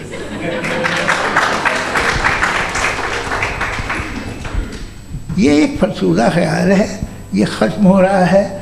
हो सकता है मेरी ज़िंदगी में ना हो, लेकिन ये हो जाएगा। जो बातें ये इनको आप मेटाफिज़िकल, ये वो ऐसे रिस्पेक्टेबल टर्म दे दिए, ये तो उन लोग के हैं जिन्हें ना फिज़िक्स मालूम थी ना मेटा मालूम था, ये उन्होंने आपको दिए हैं। जी, बहुत शुक्रिया आप दोनों लोगों का। और अब इस बातचीत का आखिरी राउंड शुरू होगा, डज गॉड एग्जिस्ट की ये बहस मुफ्ती शमाइल नदवी और जावेद अख्तर साहब के बीच। आप लोग अपने अपने हाथ ऊपर करेंगे, मैं यहाँ से तय करूँगा। और माइक हमारे पास है क्या? एक ही माइक है ऑडियंस के लिए? 2 माइक है, एक इस तरफ एक इस तरफ, ठीक है। तो जी, सबसे पहले हमारी सहयोगी हैं मारिया शकील जी, पूछिए सवाल। थोड़ा सा रुकेंगे ताकि कैमरे का फ्रेम आप पर आ जाए, आपकी तो प्रैक्टिस है टीवी की। जी नदवी साहब, मैं खुदा को मानती हूँ, पहले, मैं इसी प्रमाइस से शुरू कर रही हूँ और ये बता रही हूँ आपको, मैं मानती हूँ, लेकिन कुछ सवाल हैं जो जावेद साहब ने उठाया, उसका जवाब आपको देना चाहिए। पहला सवाल ये कि गज़ा में सालों से छोटे बच्चे मर रहे हैं, वो उनको अगर खुदा मर्सीफुल है, हम मानते हैं कि अल्लाह ताला में बहुत ताकत है, तो वो बच्चे क्यों मर रहे हैं। दूसरी बात ये कि अगर कंटिजेंसी की जो आप बात करते हैं, पूरे मुस्लिम ममालिक मिल करके भी उन गज़ा के बच्चों को क्यों नहीं बचा पा रहे हैं, क्योंकि अगर वो चाहते, क्योंकि अल्लाह ताला उन पर हुकूमत करते हैं, सब पर हुकूमत करते हैं, तो वो उनको क्यों नहीं बचा। जी थैंक यू वेरी मच। बहुत अच्छा किया आपने इस चीज़ को जिक्र कर दिया, मैं इसको और अच्छे से एक्सप्लेन करने की कोशिश करता हूँ। देखें, जहाँ तक आपने कहा कि गज़ा के बच्चों को मारा जा रहा है, देखें दो वर्ल्ड व्यू है, एक एथीस्टिक वर्ल्ड व्यू, एक थीस्टिक वर्ल्ड व्यू है। बच्चे मर रहे हैं दोनों वर्ल्ड व्यू में, लेकिन हमारा वर्ल्ड व्यू कह रहा है कि रिकॉम्पेंस है, ये कह रहे हैं कि उनका मरना बेकार जाने वाला है, कोई उसका रिकॉम्पेंस नहीं है, चूँकि इनके यहाँ आखिरत और अल्लाह का कोई तसव्वुर या गॉड का कोई तसव्वुर नहीं है। आपने ये सवाल किया कि गॉड मर्सीफुल है, क्यों नहीं रोकता। ये मैंने बताया कि ये मिसकंसेप्शन है लोगों के दरमियान कि गॉड को सिर्फ मर्सीफुल और ओमनीपोटेंट समझते हैं। गॉड के सिर्फ यही दो एट्रीब्यूट्स नहीं हैं, गॉड के कई सारे एट्रीब्यूट्स हैं, उनमें से अल हकीम भी है, उनमें से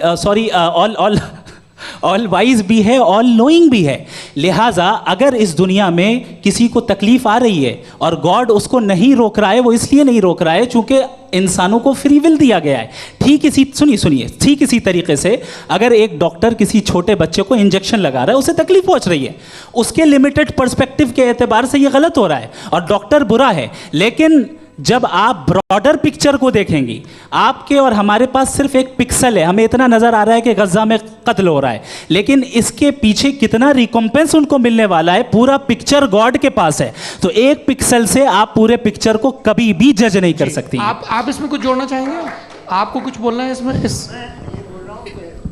भैया आपने बहुत अच्छा जस्टिफिकेशन दिया, या आप वो जो वहाँ के प्राइम मिनिस्टर इजराइल के उन्हें भेजिए, वो बहुत खुश होंगे। आप जस्टिफिकेशन दे देना कि अगर गॉड नहीं है तो बच्चे क्यों मर रहे हैं, आप बताएं।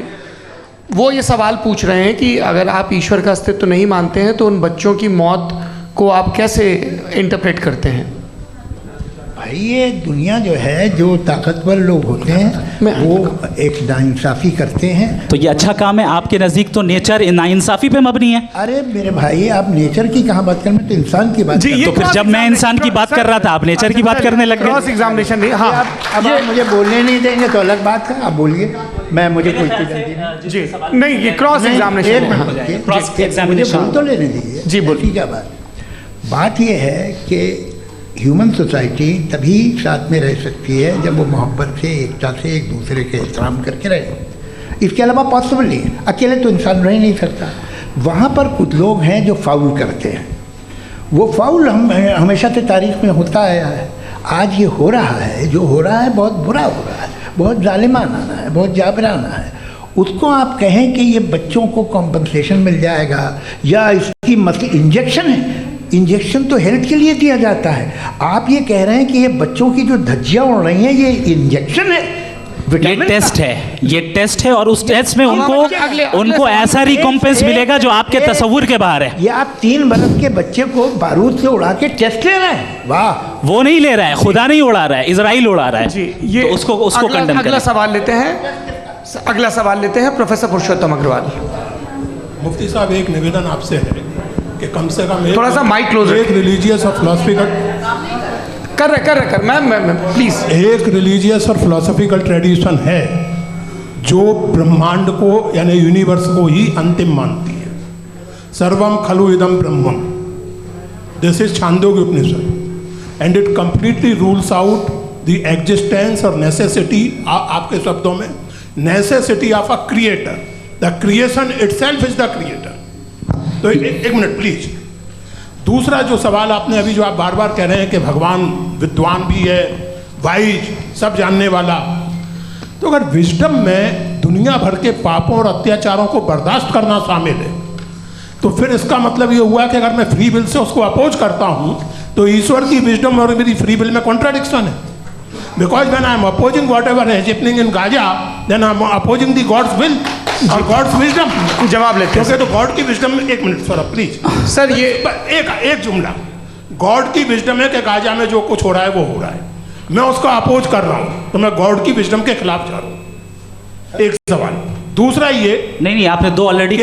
सर आप और सवाल कर लें, लेकिन मुझे दो जवाब दे। पहले आपने ये कहा, सुनिए मेरी बात सुनिए। भाई इजराइल के गॉड के मुताबिक तुम्हारा ठीक हो रहा है ना? नहीं हो रहा है, ठीक नहीं हो रहा है। मैं बता रहा हूँ क्या हो रहा है, आप तशरीफ रखें, मैं बता रहा हूँ क्या हो रहा है। Let me complete please. एक सेकंड गाइस, एक सेकंड। ये देखिए, ऐसा है कि ये सब बड़ा आपस में विचार विमर्श के बाद ये तय हुआ था कि कुछ नियम बना लिए जाएं ताकि एक टाइम बाउंड बातचीत चले। और भाई साहब, आप बड़ा ज़रूरी काम कर रहे हैं, लेकिन कैमरे के फ्रेम में आके उस काम को गड़बड़ कर दे रहे हैं। ठीक है गुरु, अब मेरे को कहीं का गुस्सा कहीं निकालना था, सॉरी। नहीं, कोई गुस्सा नहीं है जी। तो प्रोफेसर ने सवाल पूछे, आप उनके जवाब दें, और थोड़ा ये सब लोग थोड़ा ख्याल रखें भाई, सवाल संक्षिप्त रखें जी। आपने दो सवाल किया। सबसे पहला ये कहा कि हमारे पास ये कॉन्सेप्ट है कि ये यूनिवर्स खुद नेसेसरी बीइंग है, creation itself is the creator. How irrational is this कि मैं एग्जिस्ट करूंगा बाद में, लेकिन अभी एग्जिस्ट कर भी रहा हूं, यानी एक ही टाइम में एग्जिस्ट भी कर रहे हैं, नहीं भी कर रहे हैं। This is not true. दूसरी चीज आपने कहा कि अगर इजराइल में, सॉरी माफ कीजिएगा, Israel doesn't exist, occupied Palestine में अगर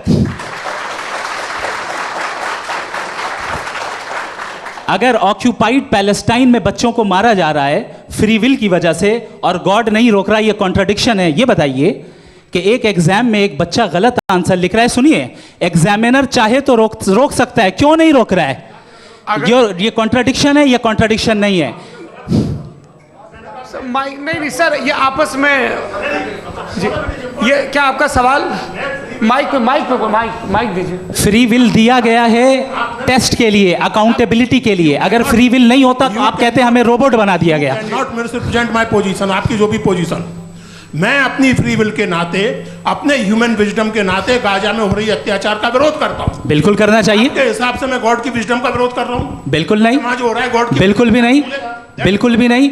उसका वहां पर गाजा में कत्ल होना ये इंसानों के गलत इस्तेमाल का नतीजा है, फ्री विल के इस्तेमाल का नतीजा है। गॉड इसका हुक्म नहीं देता, उससे रोकता है। यही तो मसला है ना, आपके लिए कॉन्सेप्ट क्लियर नहीं भाई, आपने तो बताया था इंजेक्शन लगाने से बच्चे को तकलीफ होती है, ये इंजेक्शन लगा। सर आप ऐसे रेटोरिक स्टेटमेंट दें तब तो कोई मसला नहीं समझते रहेंगे। This is a rhetoric statement, this is not a logical argument sir. I am sorry. आखिरी 30 मिनट बड़े मुश्किल होने वाले हैं जी। मुफ्ती साहब आगे बैठे हैं, इनको माइक दीजिए। हाँ तरुण, माइक आप अपने पास रखिए, आपको कैमरे का फ्रेम पता है जी। सबसे पहले दोनों को मुबारकबाद। एक सर अपना आप नाम बता दें। आप अमेरिका में शिकागो में रहते हैं, इतना मुझे याद है। बताया आप, यासिर नदीम अलवाजदी मेरा नाम है। जावेद सर, आपसे क्वेश्चन है इन्फिनिट रिग्रेस के ताल्लुक से। एक हाइपोथेटिकल सिनेरियो है, मसलन अगर आप सर माइक थोड़ा सा प्लीज क्लोज रखें जी। अगर आप शायर इसलिए हैं कि आपके कोई उस्ताद शायर थे, और वो इसलिए शायर थे कि उनके कोई उस्ताद शायर थे, और इसी तरीके से हम माजी में पीछे चलते चलते चले जाएं और कहीं ना रुकें, तो माफ़ कीजिएगा आप कभी शायर नहीं हो सकते। लेकिन आप शायर हैं, आपका शायर एग्जिस्ट करता है, इसका मतलब ये है कि आप कहीं ना कहीं रुके हैं। तो मेरा सवाल ये है कि क्या आप इन्फिनिट रिग्रेस ऑफ कॉजेस को लॉजिकल फैलेसी मानते हैं या नहीं मानते? हाँ या ना? मैं इन्हें लॉजिकल फैलेसी नहीं मानता हूँ, लेकिन मेरा प्रॉब्लम यह है कि जब मैं नहीं मानता हूँ तो I will continue with this logic जो फैलेसी नहीं हो। आप एक जगह रुक जाते हैं जाके, आप कहते हैं ये गेंद कैसे बनी, ये जजीरा कैसे बना, ये समंदर कैसे बना, ये ज़मीन कैसे बनी, और अचानक गॉड पे जाके आपको ब्रेक लग जाता है। एक बार आप सवाल नहीं करते कि भाई इनको बनाने वाला तो इनसे भी कॉम्प्लिकेटेड होगा, वो कैसे बना, उसके बारे में आपने इत्मीनान कर लिया, वो हमेशा से है। तो अगर आप उसे हमेशा से मानते हैं तो फिर ये मान लीजिए कि कायनात हमेशा से है, क्या तकलीफ? फिर हम वजूद में नहीं आते जी है। हम मौजूद नहीं। अच्छा सर क्यों नहीं होता? मैं बताऊंगा प्लीज। जैसे मैंने मिसाल दी आपके शेर, आपका शेर कभी वजूद में ना आता अगर शायर इसी तरह चलते रहते हमेशा जी। माइक मेरे ख्याल से एक इन्फिनिट रिग्रेस का कॉन्सेप्ट क्लियर नहीं हो पाया, ऐसे रहने दें, लेट्स मूव ऑन सर। ठीक है। हाँ थोड़ा सा मॉडरेटर का भी ख्याल रखें। नहीं आपने तो रखा है, आपने रखा है। यहाँ पे गौहर रजा साहब हैं, वो भी एक सवाल पूछना चाहते हैं। माइक नीचे से ऑन कर दिए, नीचे। पहले तो ये कह दूं कि मैं उन बच्चों से शर्मिंदा हूं जिनको गज़ा में कत्ल किया गया, क्योंकि हमारे होते हुए कत्ल किया गया। लेकिन उससे ज़्यादा शर्मिंदगी इस बात से हुई कि मुझे लगा कि मुफ्ती साहब उसको जस्टिफाई कर रहे हैं। बिल्कुल भी नहीं, आप बहुत ही गलत, मुझे लगा मैं गलत हो सकता हूँ। बिल्कुल गलत। मैं सवाल पूछ रहा हूँ, मैं सवाल पूछ रहा हूँ। मैं जावेद भाई से डिसएग्री करता हूँ। एक सेकंड, देखिए अगर देखिए ऐसा, एक सेकंड आप सर, वेट, अरे आप कुछ मेरे पहले मुझे अपनी बात कह लेने दीजिए। अगर ऑडियंस तय करेगी तो फिर मॉडरेटर का मतलब नहीं। मेरा आप सबसे ये कहना है, ये बहस दो लोगों के बीच में है, एक तरफ मुफ्ती साहब, एक तरफ जावेद साहब। पिछले 1.5 घंटे से ये लोग अपने अपने तर्क रख रहे हैं। आपकी इनसे इत्तेफाकी हो सकती है, ना इत्तेफाकी हो सकती है। मेरे उस्ताद मुझे सिखा गए हैं कि मुखामुखम में असहमति की गुंजाइश बची रहनी चाहिए। अगर मैं आपकी बहुत इज्जत करता हूँ गौहर साहब, आपने जो कमाल की किताबें लिखी, साइंटिफिक टेम्परामेंट, लेकिन मेरी ये गुजारिश है आप सब से कि यदि आप इन लोगों ने जो बोला उन पर टिप्पणियां करेंगे तो ना वक्त की पाबंदी रहेगी, ना वो अनुशासन। आप सवाल पूछ लें, उस सवाल में जो बात आ जाए वो आ जाए। मैं जावेद साहब से डिसएग्री करता हूँ, इसलिए जावेद साहब से सवाल पूछ रहा हूँ। आपका सवाल जावेद अख्तर साहब से, और सवाल ये है मेरा कि जावेद साहब ने कई बार लॉजिक का इस्तेमाल किया कि साइंस में लॉजिक है और रिलीजन में लॉजिक नहीं है। मेरा ख्याल ये है कि रिलीजन में भी लॉजिक है, लेकिन उस लॉजिक की बेसिस ये है कि आप रुक जाते हैं, जिसका जिक्र जावेद साहब ने बार बार किया, यानी खुदा के तसव्वुर पे आते हुए, गॉड के तसव्वुर पे आते हुए रुक जाते हैं। और इसमें सवाल पूछना मतलब फॉरबिडन होता है। सवाल ये है कि क्या जावेद साहब इससे एग्री करते हैं कि साइंस की लॉजिक अलग है और रिलीजन की लॉजिक अलग है? बताइए सर। देखिए, 3 चीज़ें हैं, साइंस है, एक है मंतिक है, इस्तिदलाल है, और एक जो है कुछ भी नहीं है, फेथ है, अकीदा है।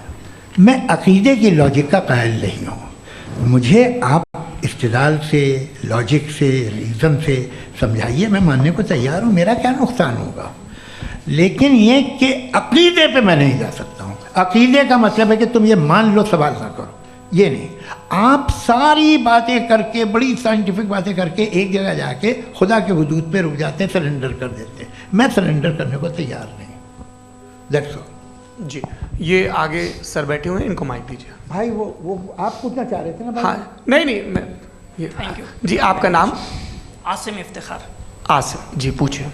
सर, जावेद सर से सवाल है कि आपने अपने क्लोजिंग माइक थोड़ा करीब अपने क्लोजिंग स्टेटमेंट में बात कही थी कि मज़हब का जो फ्यूचर है वो ज़्यादा दिन नहीं जाने वाला है। लेकिन मैं देख पा रहा हूँ कि जो ऑक्सफोर्ड यूनिवर्सिटी की एक स्टडी है 2011 में हुई है, जिसके 50 एकेडमिशियंस ने इसको अंजाम दिया था, उसमें वो ये कहते हैं कि जो फेथ इन गॉड है वो इनबिल्ट है ह्यूमन नेचर के अंदर, जिसको हम कहते हैं फितरत के अंदर शामिल है वो।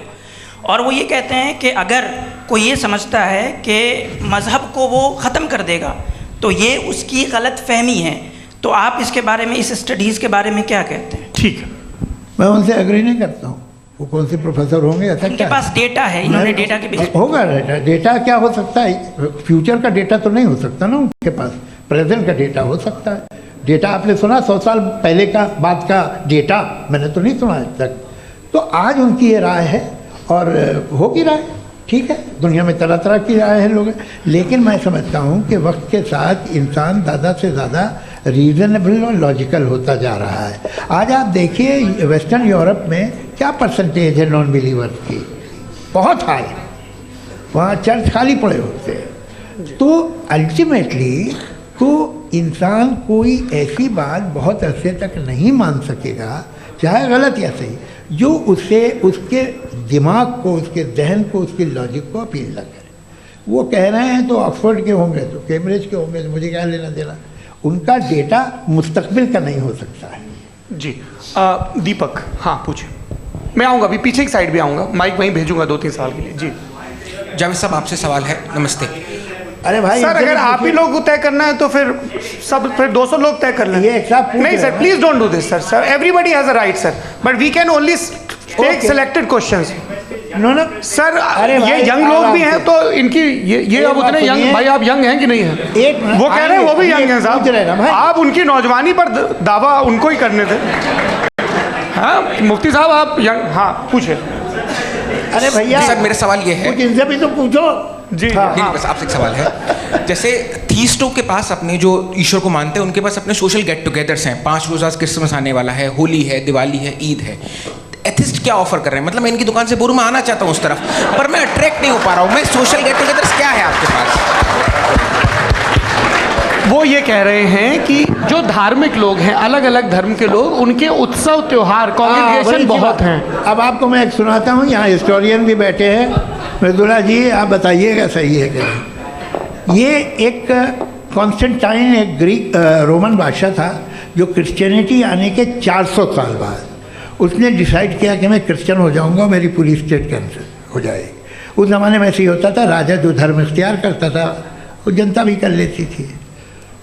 इसलिए कि वो हो गया था बैंकरप्ट, और उसे जो मेडिटेरियन कोस्ट के रिच क्रिश्चियन वो थे मर्चेंट, तो उससे पैसा चाहिए था।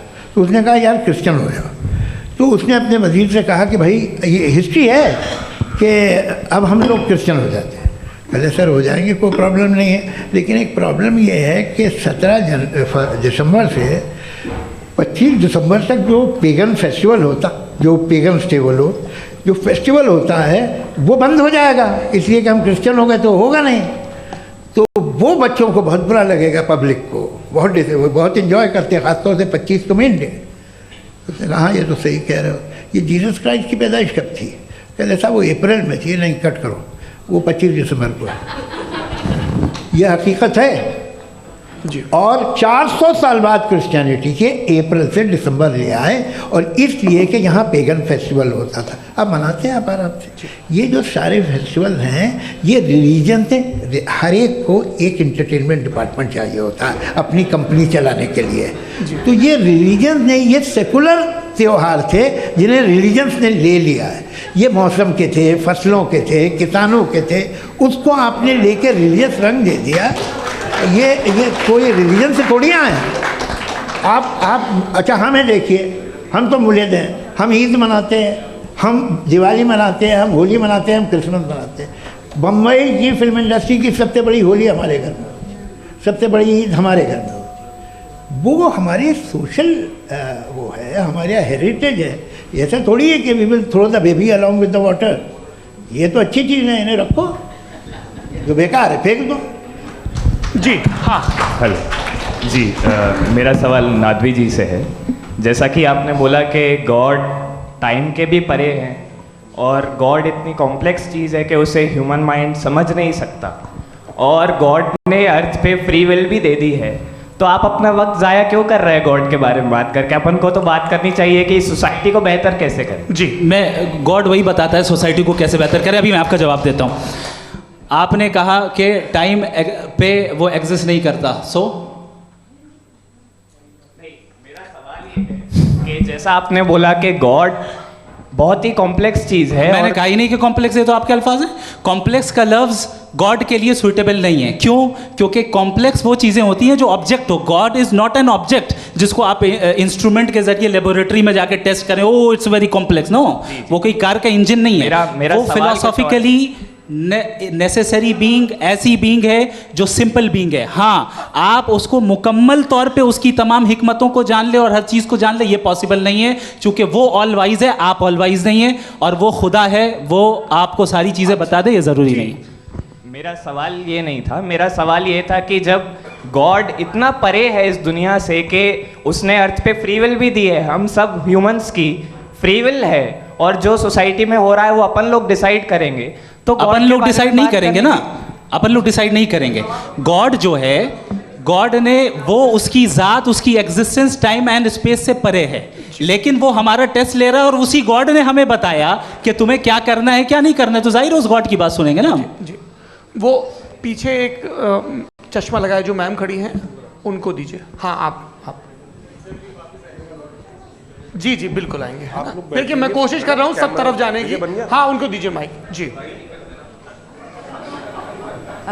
हेलो सर, मैं ओमनी प्रेजेंट नहीं हूँ, टाइम पाबंद हूँ और जहाँ तक कोशिश कर सकता हूँ करूँगा। जी, अपना नाम बताइए। मेरा नाम उर्सुला है, मैं दिल्ली यूनिवर्सिटी की एक स्टूडेंट हूँ और मैं स्टूडेंट फेडरेशन ऑफ इंडिया से हूँ।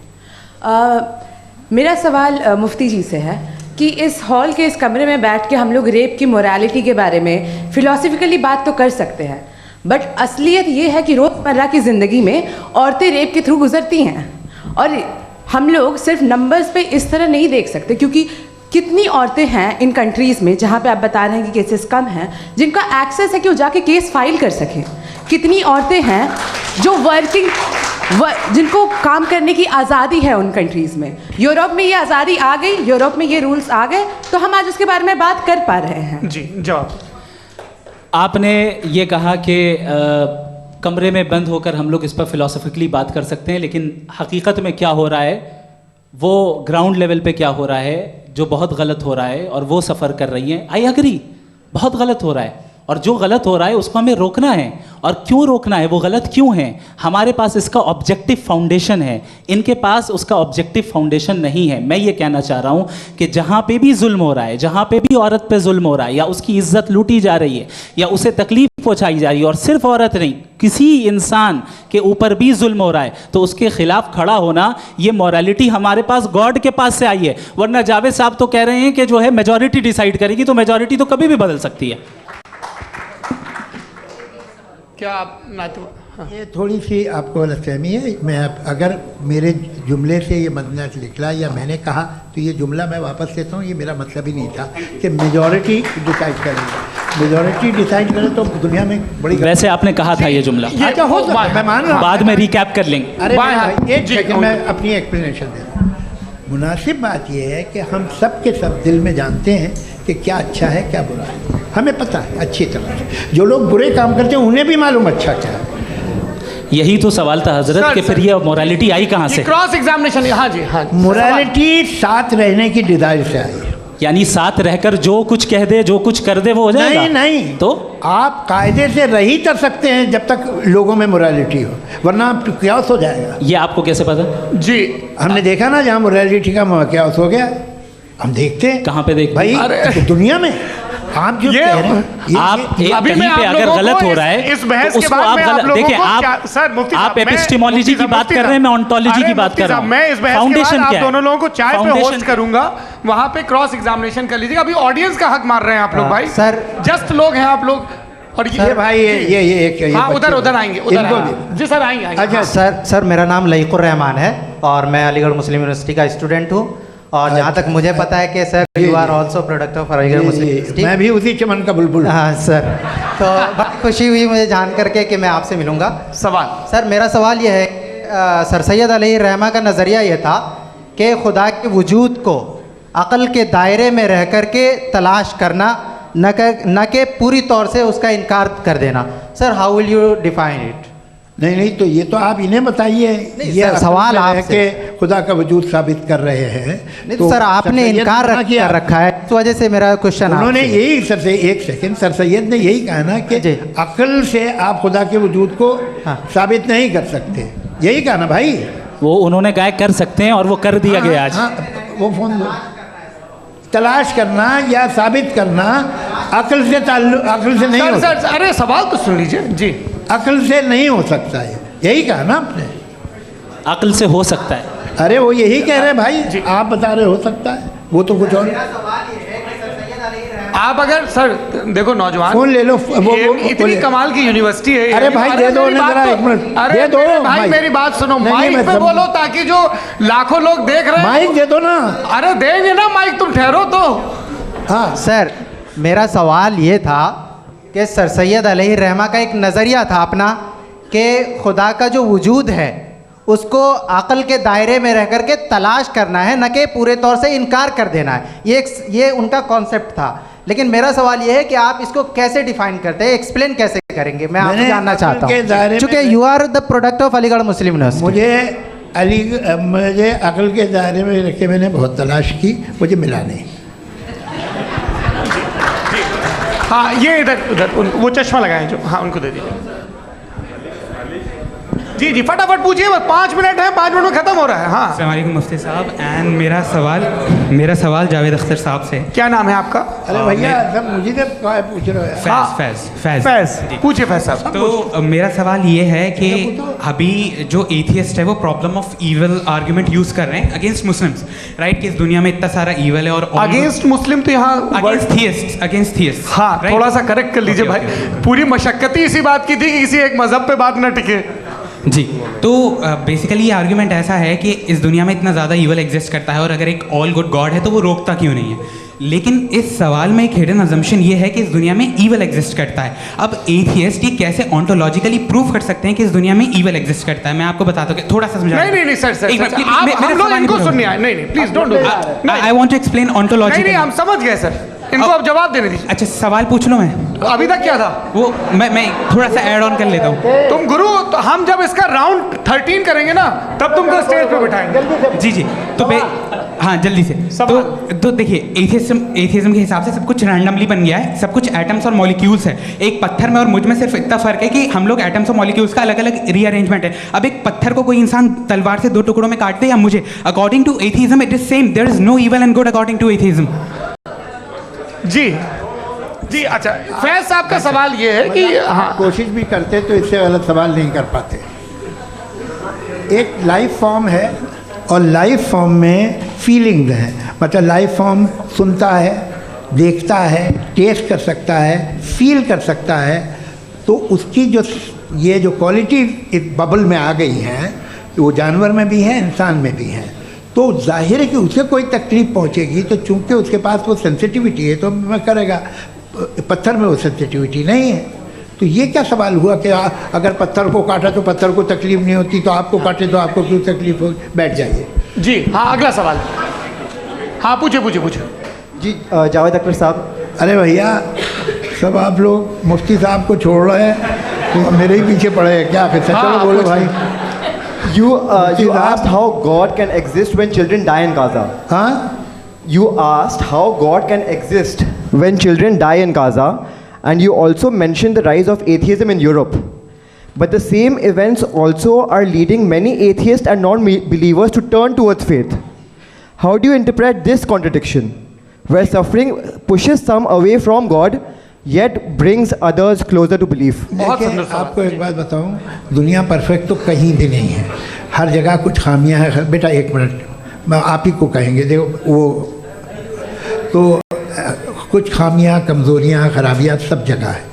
लेकिन अगर देखोगे ईमानदारी से कि दुनिया सबसे ज़्यादा महज़ब कहाँ है, एक आम शहरी को कहाँ हुकूक हासिल हैं, वो बोल सकता है, अपनी मर्ज़ी से काम कर सकता है, अपनी मर्ज़ी से राय दे सकता है, हुकूमत के ख़िलाफ़ बोल सकता है, बरसरे इक़्तिदार लोगों के बारे में बोल सकता है, सरमायादारों के ख़िलाफ़ बोल सकता है। तो आपको ये स्कैंडिनेवियन कंट्रीज़ में मिलेगा, वेस्टर्न यूरोप में मिलेगा। मैं नहीं कह रहा वो परफेक्ट है, बिल्कुल नहीं, वहाँ बहुत ख़राबियाँ भी हैं, परफेक्ट तो कोई।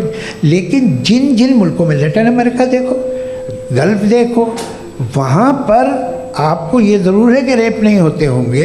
रेप की ज़रूरत क्या है भाई? उसको तो ख़रीद लो, घर में रखो, सड़क पर रेप करने की क्या ज़रूरत है? मगर सुनिए, मगर हकीकत ये है कि वहाँ शख्सी आज़ादी राय देने की, बोलने की नहीं है। जी ये एक आखिरी सवाल मुफ्ती साहब से। हाँ मैम इनको माइक दीजिए। शुक्रिया। मेरा नाम मनीषा है, मैं हरियाणा से आई हूँ। मैं मुफ्ती साहब से एक बात पूछना चाहती हूँ। आप बार बार जावेद साहब को कॉन्ट्राडिक्ट तो कर रहे हैं कि आपने ये कहा, लेकिन आप भी अजम्पशंस के बेसिस पे बात कर रहे हैं। आपने खुदा के होने का कौन सा प्रूफ पेश किया है, खुदा की एग्जिस्टेंस का? अब इस सवाल को अलग रहने दीजिए, कौन एथीस्ट है कौन नहीं है। और दूसरी बात जो आपने एक छोटी सी कही थी कि ये फ्री विल का इस्तेमाल करता है इंसान अपनी, लेकिन उस फ्री विल का इस्तेमाल में मतलब खुदा ने ये दे दी सबको ये इजाज़त कि वो कितना घिनौनापन और कितने ज़्यादा ख़राब से ख़राब तरीके इस्तेमाल कर सकते हैं। जवाब सुनते जी। आप फ्री विल को मानती है ना, या अब कहती है कि फ्री विल नहीं है ना? मानती है ना? तो अब आपके पास इसका कोई एक्सप्लेनेशन नहीं है कि अगर एक इंसान उस फ्री विल का इस्तेमाल करके गलत काम कर रहा है और बच के अच्छी ज़िंदगी गुजार के निकल जा रहा है, उसका कोई रिकम्पेंस नहीं है। हमारे वर्ल्ड व्यू में जो इंसान गलत काम कर रहा है उसको भी रिकॉम्पेंस यानी उसका बुरा बदला मिलना है, और जो सही काम कर रहा है उसको सही बदला मिलना है। लिहाजा जो फ्री विल है वो इस तरीके से है कि एक लिमिटेड टाइम तक खुदा ने मोहलत दी है। ऐसा नहीं है कि छूट दे दी, जो करना है करते रहो हमेशा। वक्त आएगा जब एग्जाम का टाइम खत्म होगा तब रिजल्ट आएगा, दौराने एग्जाम जबरदस्ती आपको नहीं बताया जाएगा। अरे भाई एक सेकंड, जी एक सवाल मुफ्ती साहब से मेरा सर सर मैं मुफ्ती साहब से जी हाँ रुक जाइए, आपसे फोन आप इसके बाद आपसे यही रहेंगे वो। हाँ बोलिए। मैं मुफ्ती साहब एक ही सवाल करता हूँ कि अगर जो हो रहा है फ्री विल से हो रहा है और एक दिन बरोज़ क़यामत इंसाफ होगा मैशर में वगैरह वगैरह, तो दुआ क्यों मांगते हैं लोग? दुआ मांगते हैं इसके मतलब है अभी भी उसने ये डिपार्टमेंट रखा है कि मैं रोज़मर्रा की ज़िंदगी में इंटरफेयर बिल्कुल बिल्कुल ही कैन। तो तुम कैन हो, तुम मुझे नौकरी दिला देते हो, मेरे बेटे को ग्रीन कार्ड दिला देते हो, और 45,000 बच्चे मरते उन्हें रोकते नहीं हो। नहीं तो क्या आप ये कह रहे हैं कि इस दुनिया में जालिमों को कभी पकड़ ही नहीं होती है? अरे जो भी पकड़ होगी वो बच्चे रोते हैं। बिल्कुल, देखिए मैंने अपने ओपनिंग स्टेटमेंट में यही कहा था कि जनाब जावेद साहब सिर्फ इमोशनल आर्गुमेंट देंगे। This is an emotional argument. ये छोटे मोटे इसके पीछे का रीजन मैंने बताया क्या है। देखिए मैं बार-बार यहाँ पर मैंने बताया मंच से आप लोगों को सज्जनों इसलिए कह रहा हूँ ताकि थोड़ा सा आपके कॉन्शियंस पे जोर रहे कि आपको ऑर्डर बचा के रखना है। वक्त तय हुआ था, ये वक्त पूरा हुआ, आपने इतने धैर्यपूर्वक सुना, मैं आप सबका बहुत बहुत शुक्रगुजार हूँ। यदि इन दोनों विद्वानों की इच्छा होगी तो कभी हम इस बातचीत का राउंड 2, राउंड 3, यही तो देखिए खूबी है इंसान की कि बहस मुबाहसे में वो पड़ा रहता है। आप लोगों ने बड़े धैर्य का परिचय दिया, बहुत बहुत शुक्रिया। इसी के साथ ये बातचीत यहाँ पे समाप्त होती है। मैं एक बात बता दूँ, ये सारी बहस हो गई, अब मुफ्ती साहब और बड़े मुफ्ती साहब इन सब के साथ मैं खाना खाने वाला हूँ। अच्छा